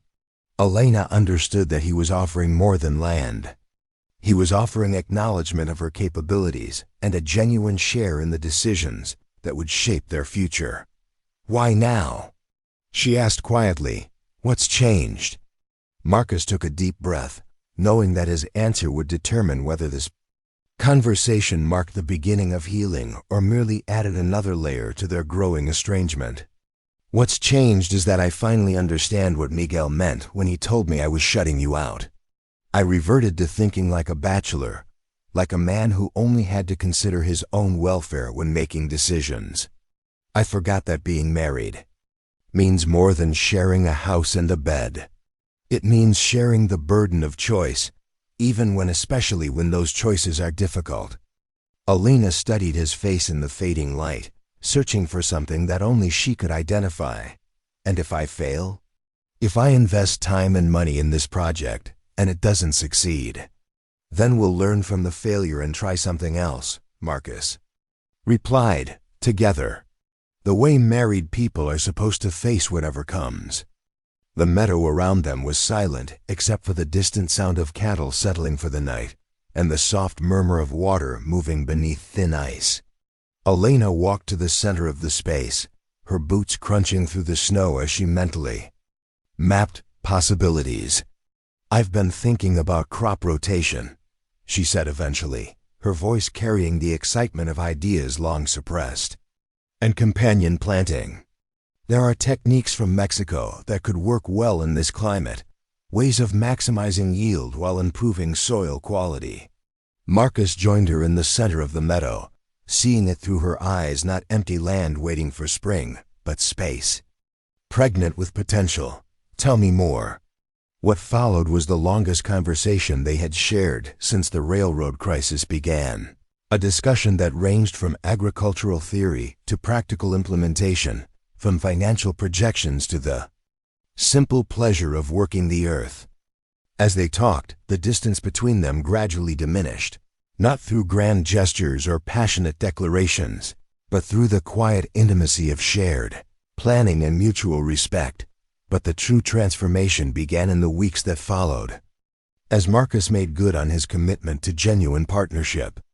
When decisions arose about cattle sales or winter feeding schedules, he sought Elena's input before acting.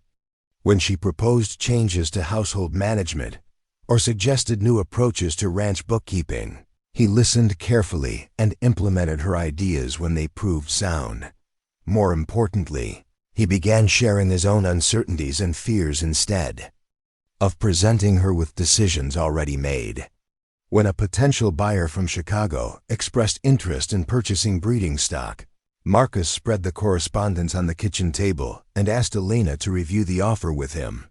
I'm tempted by the price, he admitted, but I'm concerned about the long-term impact on our breeding program. What do you think? Elena studied the letters carefully, her business sense evident in the questions she asked and the observations she made. The price is good, but look at what he's specifically requesting, our youngest, most productive breeding females. If we sell these cattle, we're essentially selling our future. That's what I was thinking, but I wanted to be sure I wasn't being overly cautious, Marcus replied. Sometimes when you're focused on short-term financial pressure, it's hard to see the long-term consequences clearly. Then we decline the offer, Elena said decisively. We'll find other ways to manage our cash flow. The ease with which they reached consensus, the way their different perspectives complemented rather than competed with each other, reminded them both of why their partnership had felt so natural before crisis strained their relationship. They were not identical in their thinking, but they were compatible in their values and complementary in their skills. Winter deepened, and with it came the traditional rhythm of ranch life during the quiet months. But this winter felt different, marked by a sense of renewal and anticipation that had nothing to do with seasonal cycles. Elena spent evening hours planning her spring agricultural project, reading farming journals and corresponding with agricultural colleges about techniques suited to their climate and soil conditions. Marcus found himself drawn into her research, his own knowledge of land management combining with her fresh perspective to generate ideas neither would have developed alone. They discussed water rights and soil composition, debated the merits of different crop varieties, and planned irrigation systems that would make the meadow project viable.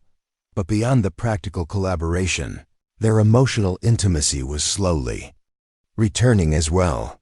They began talking again about subjects that had nothing to do with ranch business books they were reading, memories from their different pasts, hopes for their shared future.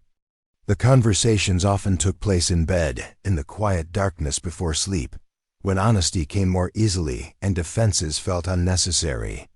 I was afraid, Elena admitted one night, her voice soft in the darkness.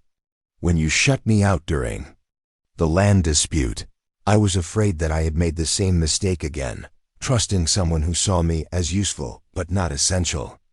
Marcus turned toward her, wishing he could see her face clearly, You were right to be afraid. I did shut you out, and I did it for the same reason. I've been making decisions alone for 20 years because it felt safer. But safe isn't the same as right. And I was wrong to retreat so completely, Elena replied. I should have fought for our partnership instead of protecting myself by withdrawing from it. We both did what we thought would protect us, Marcus said, reaching for her hand beneath the quilts. Now we know better. The physical intimacy that had grown between them, slowly and carefully, was also deepening, moving beyond the polite consideration of their early marriage to something that felt both passionate and enduring. They were learning each other's bodies, the way they had learned each other's minds.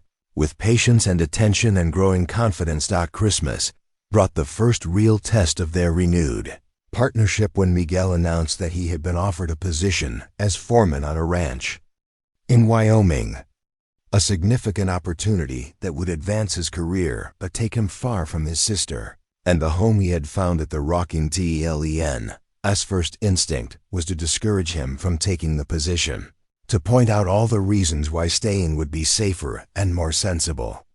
But she caught herself before speaking, remembering the lessons she and Marcus had learned about trust and independence.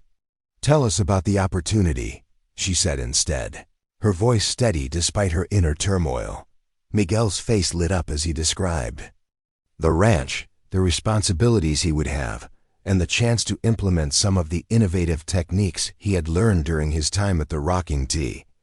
His enthusiasm was infectious, and it was clear that this opportunity represented exactly the kind of advancement he deserved. What do you think I should do? He asked, looking between Elena and Marcus with the uncertainty of someone still learning to make major life decisions. Elena glanced at Marcus, drawing strength from his supportive presence before answering. I think you should take the position, she said, her voice growing stronger with each word. You've worked hard to develop your skills, and you deserve the chance to use them. We'll miss you terribly, but we'll also be proud to know that our brother is building something important of his own. The word "our" was not lost on Marcus, who had come to think of Miguel as family during the young man's time at the ranch. The three of them had become something neither Elena nor Marcus had expected. A family unit that functioned through mutual support rather than obligation, through choice rather than mere blood relation. Miguel's departure in late January was emotional, but ultimately celebratory, marked by promises to write regularly and visits when possible. Elena watched the stage carry her brother away with tears in her eyes, but also with pride in the man he had become and confidence in his ability to succeed. He'll do well, Marcus said, his arm around Elena's shoulders as they stood on the porch watching the stage disappear into the distance. Yes, he will, Elena agreed. We taught him that, didn't we? The three of us together. We taught him what it means to belong somewhere without losing yourself in the process. As spring arrived and Elena's agricultural project began to take physical form, both she and Marcus recognized that they had transformed not just their marriage, but their entire understanding of what it meant to build a life with another person. The woman who had arrived as a practical solution to loneliness had become a true partner in every sense, someone whose dreams and ambitions were woven into the fabric of their shared enterprise. Elena's meadow flourished beyond anyone's expectations, producing crops that not only fed their household but generated income, from sales to neighboring ranches and the growing town of Cedar Falls. More importantly, it demonstrated the power of genuine collaboration, the way two people could accomplish together what neither could have achieved alone. But the most significant transformation was in the way they approached each new challenge. When problems arose, and they did, as problems always do in any complex enterprise, Marcus and Elena faced them as a team, drawing on each other's strengths and supporting each other through moments of doubt or difficulty. They had learned that love was not just about feeling affection for another person, but about choosing daily to build something together that was larger and more enduring than what either could create alone. They had discovered that courage was not the absence of fear, but the decision to trust another person with your deepest vulnerabilities and most important dreams. And they had found that grace, the unmerited favor that transforms ordinary relationships into something extraordinary, was not something that could be demanded or earned, but something that emerged naturally when two people committed themselves fully to each other's flourishing as well as their own. 5 years had passed since that first conversation in Elena's garden, and the rocking tea ranch bore witness to the profound changes that true partnership could accomplish. What visitors noticed first was not the expanded cattle operations or the thriving agricultural ventures, but something harder to define, a sense of purposefulness that emanated from every building, every pasture, every carefully tended detail. That spoke of people who had found their calling in creating something enduring together. The news that would complete their transformation arrived on a crisp October morning when Dr. Morrison made his monthly visit to check on the health of their prize breeding stock. Elena had been feeling unwell for several weeks, attributing her fatigue and occasional nausea to the demands of harvest season and the stress of preparing for winter. But when Dr. Morrison examined her at Marcus's gentle insistence, his weathered face broke into a grin that immediately revealed his diagnosis. "Well, Mrs. Thornfield," he said, closing his medical bag with obvious satisfaction, "I'd say you and Marcus are going to have more than cattle to manage come next spring. I'd estimate you're about 3 months along." Elena sat in stunned silence, one hand instinctively moving to her still flat abdomen while Marcus stood frozen beside the examination table. They had never discussed children directly, perhaps both afraid to voice hopes that might not be fulfilled, but the possibility had lived quietly in the background of their shared life like a prayer too precious to speak aloud. "Are you certain?" Marcus asked, his voice barely steady. 40 years of delivering babies in this territory," Dr. Morrison replied confidently. "I'd stake my reputation on it. You folks are going to be parents." That evening, Marcus and Elena sat on their front porch watching the sun set over the mountains that had become the backdrop to their love story. The autumn air carried the scent of wood smoke and dying leaves, of cattle settling for the night, and the distant sound of cowboys sharing stories around the bunkhouse fire. But all of that familiar comfort was transformed by the knowledge that their family was about to expand in the most fundamental way possible. "I'm terrified," Elena admitted, her hand resting on the place where their child was growing. "Not of the birth itself. I've assisted enough deliveries to understand what's involved, but of being responsible for shaping another human being, for raising someone who will carry our values into a world we can't predict or control." Marcus reached for her other hand, marveling at how such a simple gesture could still send warmth through his entire body. "I think that's exactly the right way to feel," he said. "Parents who aren't awed by the responsibility probably aren't taking it seriously enough."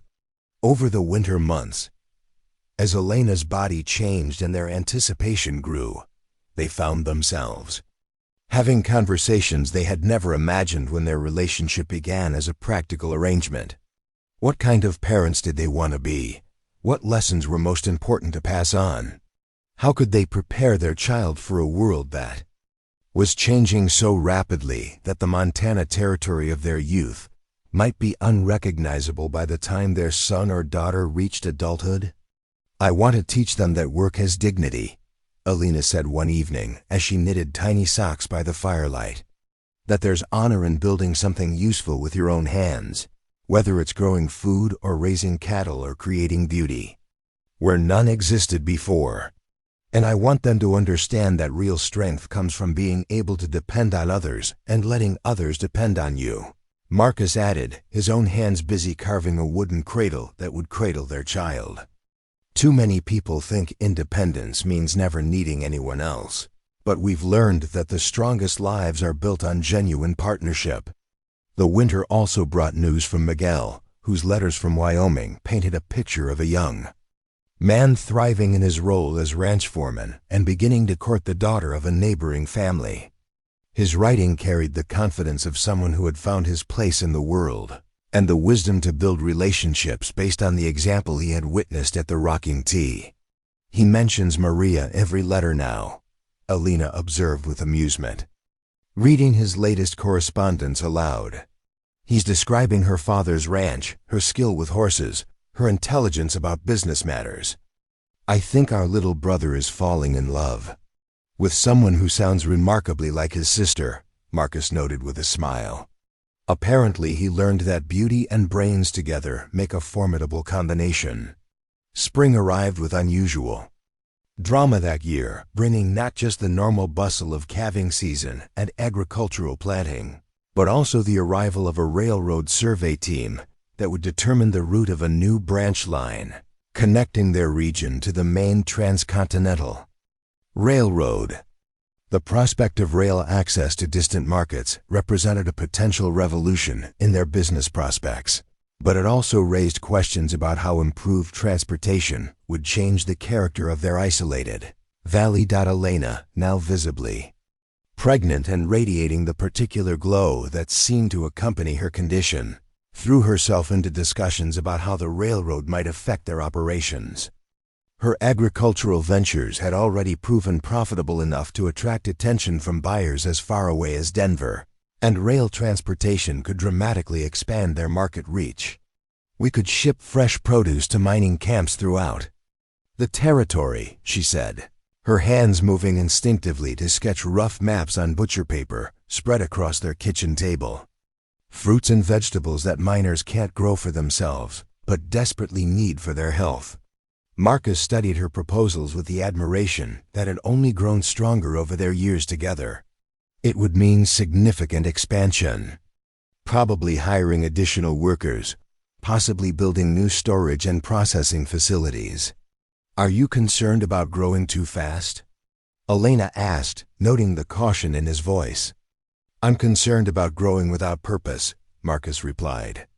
We've built something good here, something that feeds our souls as well as our bank account.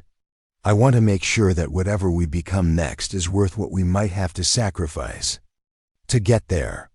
Their child was born on a warm May morning when the cottonwoods were in full leaf and the meadows were carpeted with wildflowers. Dr. Morrison arrived just in time to assist with the delivery, though Elena's labor progressed so smoothly that his services were more moral support than medical necessity. Marcus paced the hallway outside their bedroom, listening to Elena's occasional groans and the encouraging murmurs of Mrs. Patterson, who had come to assist with the birth, when Dr. Morrison finally emerged with a squirming bundle wrapped in one of Elena's hand-sewn blankets. Marcus felt his knees go weak with relief and overwhelming emotion. A daughter, the doctor announced with satisfaction. Strong lungs, perfect fingers and toes, and already showing signs of her mother's determined personality. Marcus held his daughter for the first time with hands that trembled despite his best efforts to remain steady.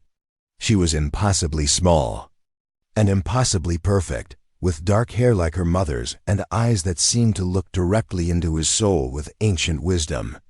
When he carried her to Elena, who was exhausted but radiant with joy, he felt as if he were participating in something sacred. What shall we call her?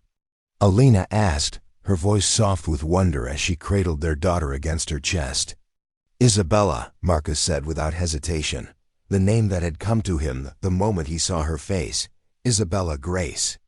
Elena smiled through tears of joy and exhaustion. Isabella Grace Thornfield. She sounds like someone who will change the world.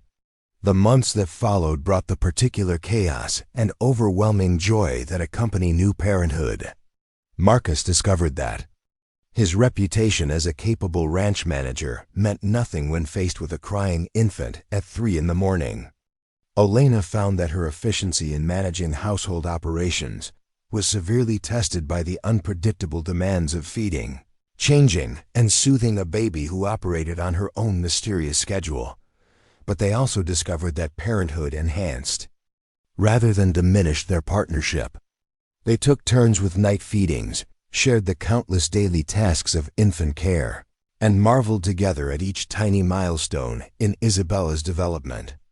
More importantly, They found that having a child gave new meaning to everything they had built together, transforming their ranch from a successful business into something that would outlast their own lives. The railroad arrived the following spring, bringing with it the profound changes they had anticipated. Within 2 years, the Rocking T had evolved from a regional cattle operation into a diversified agricultural enterprise that shipped beef, grain, and produce throughout the Western Territories. Elena's farming innovations, combined with Marcus's business acumen and their shared commitment to quality, made them one of the most successful operations in Montana Territory. But success brought challenges they had not anticipated. Other ranchers sought to replicate their methods, sometimes hiring away experienced workers with promises of higher wages. Railroad access that benefited their business also made their region more attractive to settlers, leading to increased competition for grazing land and water rights. Most significantly, their prosperity attracted the attention of Eastern investment companies that made increasingly aggressive offers to purchase their operation. They're offering enough money to set up our family for generations, Marcus said one evening as they reviewed the latest proposal from a Chicago-based consortium. Isabella, now 3 years old, played quietly at their feet with wooden blocks Marcus had carved for her. But they're not offering to preserve what we've built here, Elena replied, her tone revealing her instinctive opposition to the idea. They see the Rocking T as an asset to be optimized for maximum profit, not as a way of life worth preserving. Marcus set the proposal aside and picked up Isabella, who immediately began chattering about her blocks and demanding his attention for a complex construction project that apparently required adult supervision. "Help Papa build, Mama?" Isabella asked, extending a block toward Elena with the generous spirit that seemed to characterize her approach to everything. As they knelt on the floor together, working on Isabella's architectural masterpiece, Elena and Marcus found themselves discussing their future in terms they had never used before. What kind of legacy did they want to leave their daughter? What values were more important than financial success? How could they ensure that the principles that had guided their own relationship would continue to influence the ranch's operation long after they were gone? "I think we should start training a successor," Elena said suddenly, her insight crystallizing. As she spoke, "Someone who understands not just the business aspects of what we've built, but the philosophy behind it. Patterson's son, Tom, has been asking about coming back from college to work the ranch," Marcus mused. "He grew up here, understands the operation, and he's got that business education that could help us navigate the changes ahead. And he saw how we learned to work together," Elena added. "He understands that the ranch succeeds because we've made it a partnership, not a hierarchy." The decision to begin grooming a successor marked another transformation in their thinking, a shift from building for themselves to building for the future. Over the next several years, they worked systematically to document their methods, train key personnel, and establish procedures that could continue their approach to business and land management, regardless of who was formally in charge. Isabella grew into a bright, confident child who moved easily between the ranch house and the bunkhouse, equally comfortable helping her mother in the garden and following her father on horseback through the cattle operations. She displayed an early aptitude for both academic learning and practical skills, reading voraciously and also demonstrating an intuitive understanding of animal behavior that reminded Marcus of Elena's natural gifts. "She's going to have choices." "We never did," Elena observed one evening as they watched Isabella train a young colt with patient persistence. "She'll be able to go to college, travel, pursue whatever kind of life appeals to her. But I hope she also understand the value of what we've built here." "She understand because she's living it," Marcus replied confidently. "She's growing up seeing what two people can accomplish when they combine their strengths and support each other's dreams. That's a lesson she'll carry wherever life takes her." When Isabella was 7 years old, Miguel returned for an extended visit. bringing with him the wife he had married in Wyoming and their own young son. The reunion was joyous, marked by long conversations that stretched late into the evening and filled the house with laughter that reminded Marcus of Elena's observation years earlier about making a house into a home. "You've created something remarkable here," Miguel said as he and Marcus walked the boundaries of Elena's expanded agricultural operation. "Not just a successful business, but a way of life that honors both tradition and innovation." "We created it," Marcus corrected gently. "Elena and I together, with help from people like you and Patterson and everyone else who believed in what we were trying to build." Miguel smiled, understanding the correction, not as false modesty, but as recognition of a fundamental truth about how meaningful accomplishments come about. "Maria and I are trying to build something similar in Wyoming. We talk often about the example you and Elena set, the way you learn to make decisions together and support each other's goals." That evening, as 3 generations of their extended family gathered around the dinner table, Marcus felt a profound sense of completion. The house that had once echoed with his solitary footsteps now rang with the voices of people who had found in each other not just companionship but genuine partnership. Isabella chattered excitedly about her cousin's visit.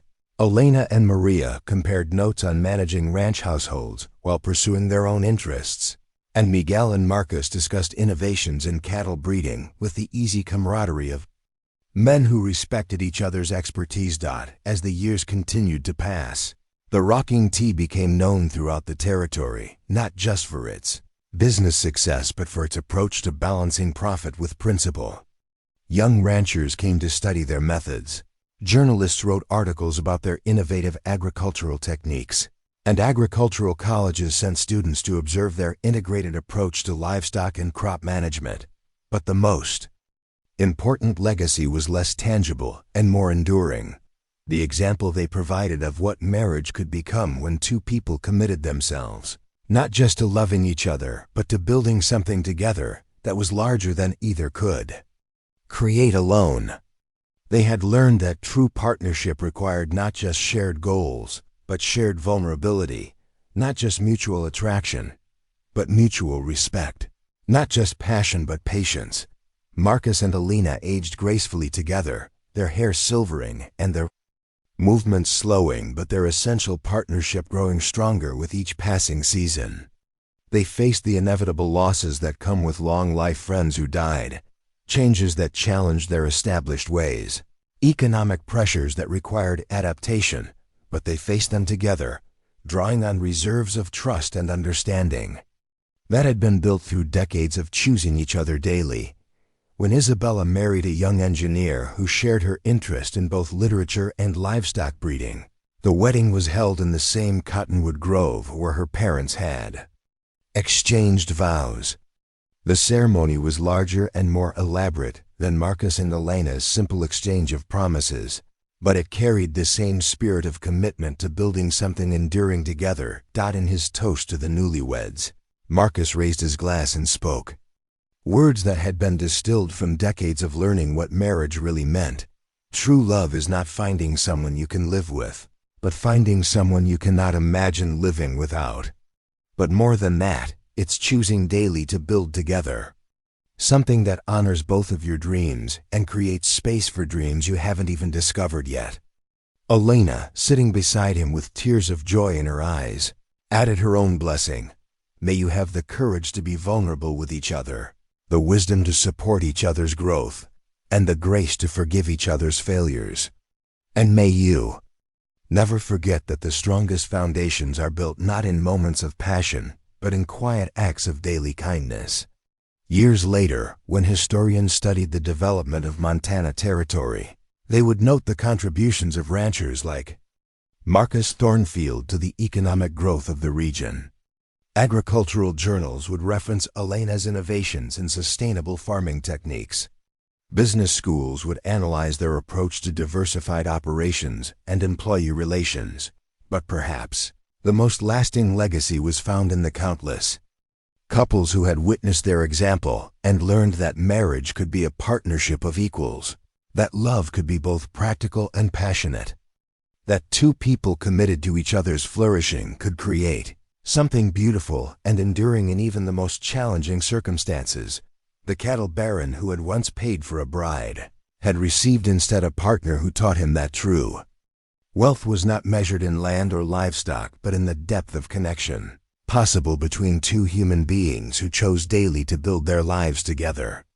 And the woman who had arrived seeking security had discovered that the greatest safety came not from protecting her heart, but from giving it freely to someone worthy of the gift. In the end, their story became a testament to the truth that love is not something that happens to people, but something that people create together through countless small choices, daily acts of kindness, and the persistent faith that what they are building together is worth whatever it costs to build it well. 30-7 years after Marcus Thornfield first penned that careful letter to a Chicago matrimonial agency, he stood at the window of his study watching the sun set over the mountains that had witnessed the transformation of two strangers into something far greater than either had dared to imagine.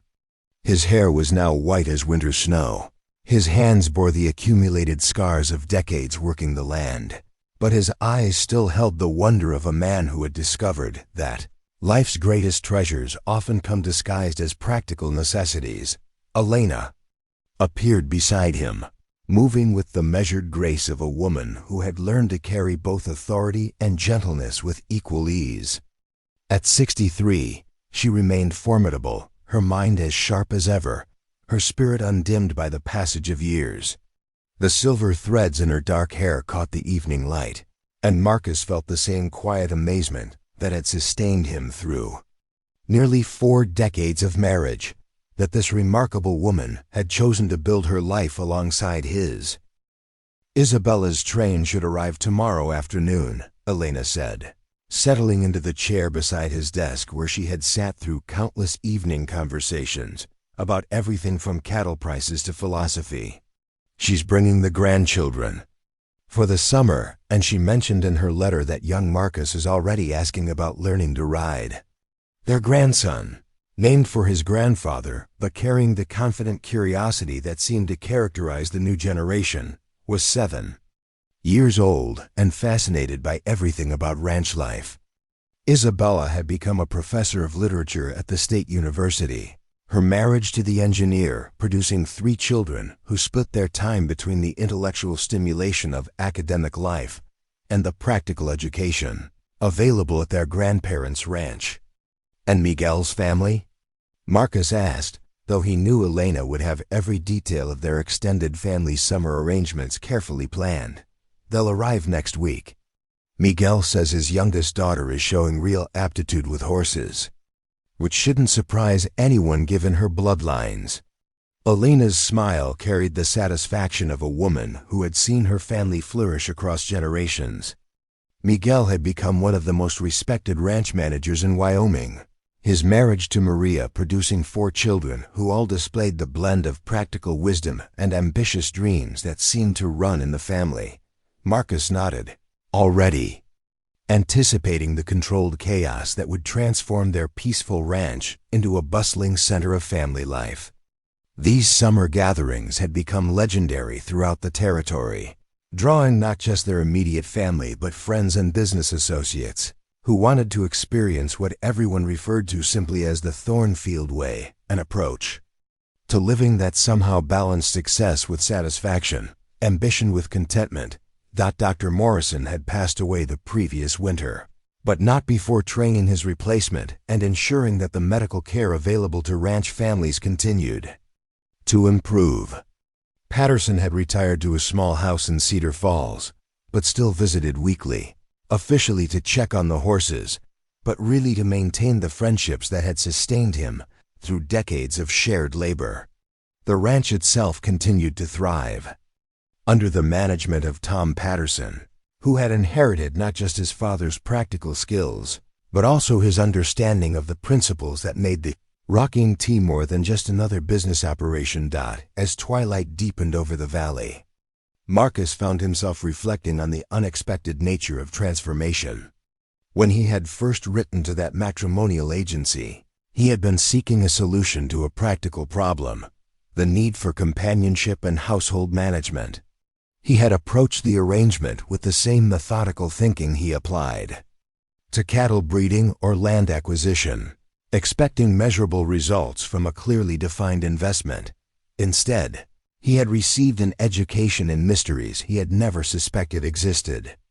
Elena had taught him that strength could be found in vulnerability, that independence was less valuable than interdependence, that the courage to risk heartbreak was the prerequisite for experiencing genuine joy.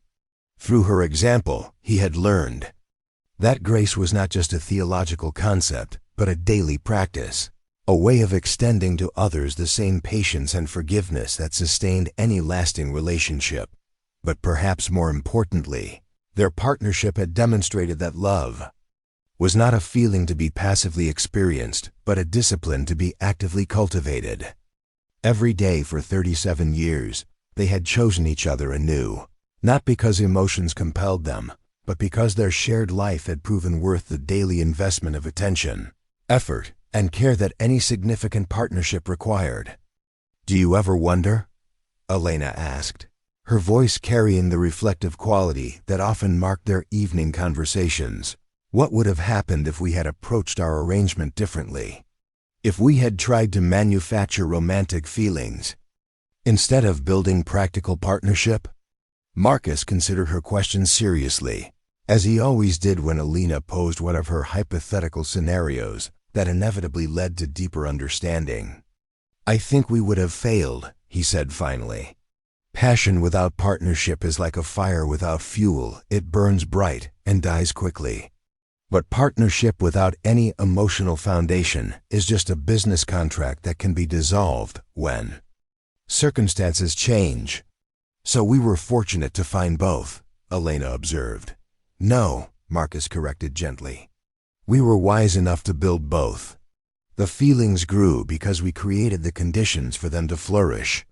We chose trust before we felt it, practiced kindness before it became natural, committed to each other's success before we understood what that commitment would require." Outside their window, the ranch settled into its evening rhythm with the familiar sounds that had provided the soundtrack to their shared life. Cattle lowing as they moved toward shelter, horses nickering to each other across the pastures, the distant murmur of voices from the bunkhouse where a new generation of cowboys shared stories and dreams around the same kind of fire that had warmed previous generations. The rocking tea had grown far beyond what Marcus had originally envisioned, encompassing not just cattle operations, but Elena's agricultural ventures, timber harvesting, and even a small manufacturing operation that produced specialized ranch equipment for sale throughout the West. But more than its business success, the ranch had become a symbol of what was possible when people approached life with both practical wisdom and generous hearts. Visitors often asked Marcus and Elena to explain their secret, as if successful partnership could be reduced to a simple formula. But they had learned that the most important truths were also the most difficult to communicate because they required lived experience rather than theoretical understanding. Love was not something that happened to you, but something you created through daily choices. Trust was not the absence of risk, but the decision to accept vulnerability for the sake of deeper connection. Grace was not a one-time gift, but a renewable resource that grew stronger through practice.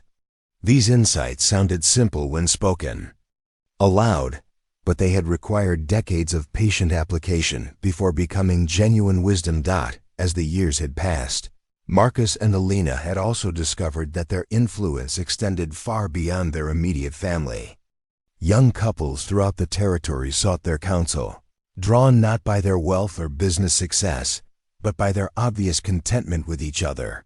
They had become inadvertent teachers of a curriculum that no school offered: how to build a life that honored both individual dreams and shared commitments. The letters they received told stories that both humbled and encouraged them. A young rancher in Colorado who had applied their principles of collaborative decision-making to save a failing marriage. A family in California who had used Elena's agricultural techniques to create sustainable prosperity from marginal land. Dozens of couples who had learned from their example that practical love could be more enduring than passionate romance without being less meaningful. "I never expected to become a teacher," Elena said, echoing Marcus's thoughts as she often did after so many years of shared life. "But I suppose that's what happens when you live your values consistently enough that others can observe the results." "The best teachers rarely set out to teach," Marcus replied. "They simply live in ways that invite others to learn from their example." As full darkness settled over the valley, they prepared for bed with the comfortable routine of people who had long since learned to move in harmony with each other. Their physical intimacy had evolved over the decades, becoming less urgent but more profound, characterized by the deep satisfaction that comes from being completely known and wholly accepted by another person, in their bed, surrounded by the familiar darkness of the room they had shared for so many years. They talked quietly about the next day's plans, about their expectations for the summer's family gathering, about small improvements they wanted to make to the ranch operations. But beneath these practical conversations lay the deeper satisfaction of people who had discovered that ordinary life, lived with extraordinary commitment, could be its own form of poetry. Marcus fell asleep listening to Elena's breathing, a sound that had provided the rhythm for thousands of nights and still carried the power to quiet his restless thoughts. Elena drifted off with her hand resting lightly on his shoulder, maintaining even in sleep the physical connection that had become as natural as breathing. In the morning, they would wake to another day of the work they had chosen together, another opportunity to practice the lessons they had learned about partnership and commitment, and the patient cultivation of love. There would be practical decisions to make about ranch operations, family members to welcome and care for, challenges to meet with the combined wisdom of their shared experience. But tonight, as mountain stars wheeled overhead and the valley rested in peaceful darkness, two people who had paid for companionship and received transformation lay sleeping in the deep contentment that comes from lives well lived and love well practiced. Their story had become a testament to the truth that the greatest treasures are often discovered not through seeking perfection, but through embracing the patient, daily work of building something beautiful from the ordinary materials of human commitment and care. The cattle baron who had once purchased a bride had learned that the most valuable acquisitions cannot be bought, but must be cultivated with the same patient attention that transforms wilderness into fertile ground. And the woman who had once accepted security in place of love had discovered that the deepest security comes from the gradual accumulation of trust, respect, and shared purpose that can only be built through time and testing. Together, they had proven that grace is not just a theological concept, but a daily practice. That courage is not the absence of fear, but the decision to act lovingly despite uncertainty. And that true meaning is found not in individual achievement, but in the patient work of building something together that will outlast any single lifetime. Their legacy lived not in the buildings they had constructed or the wealth they had accumulated, but in the countless lives touched by their example of what becomes possible when two imperfect people commit themselves completely to each other's flourishing and to the shared work of creating something beautiful from the raw materials of human hope and determination. Up next, you've got two more standout stories right on your screen. If this one hits the mark, you won't want to pass these up. Just click and check them out. And don't forget to subscribe and turn on the notification bell so you don't miss any upload from us.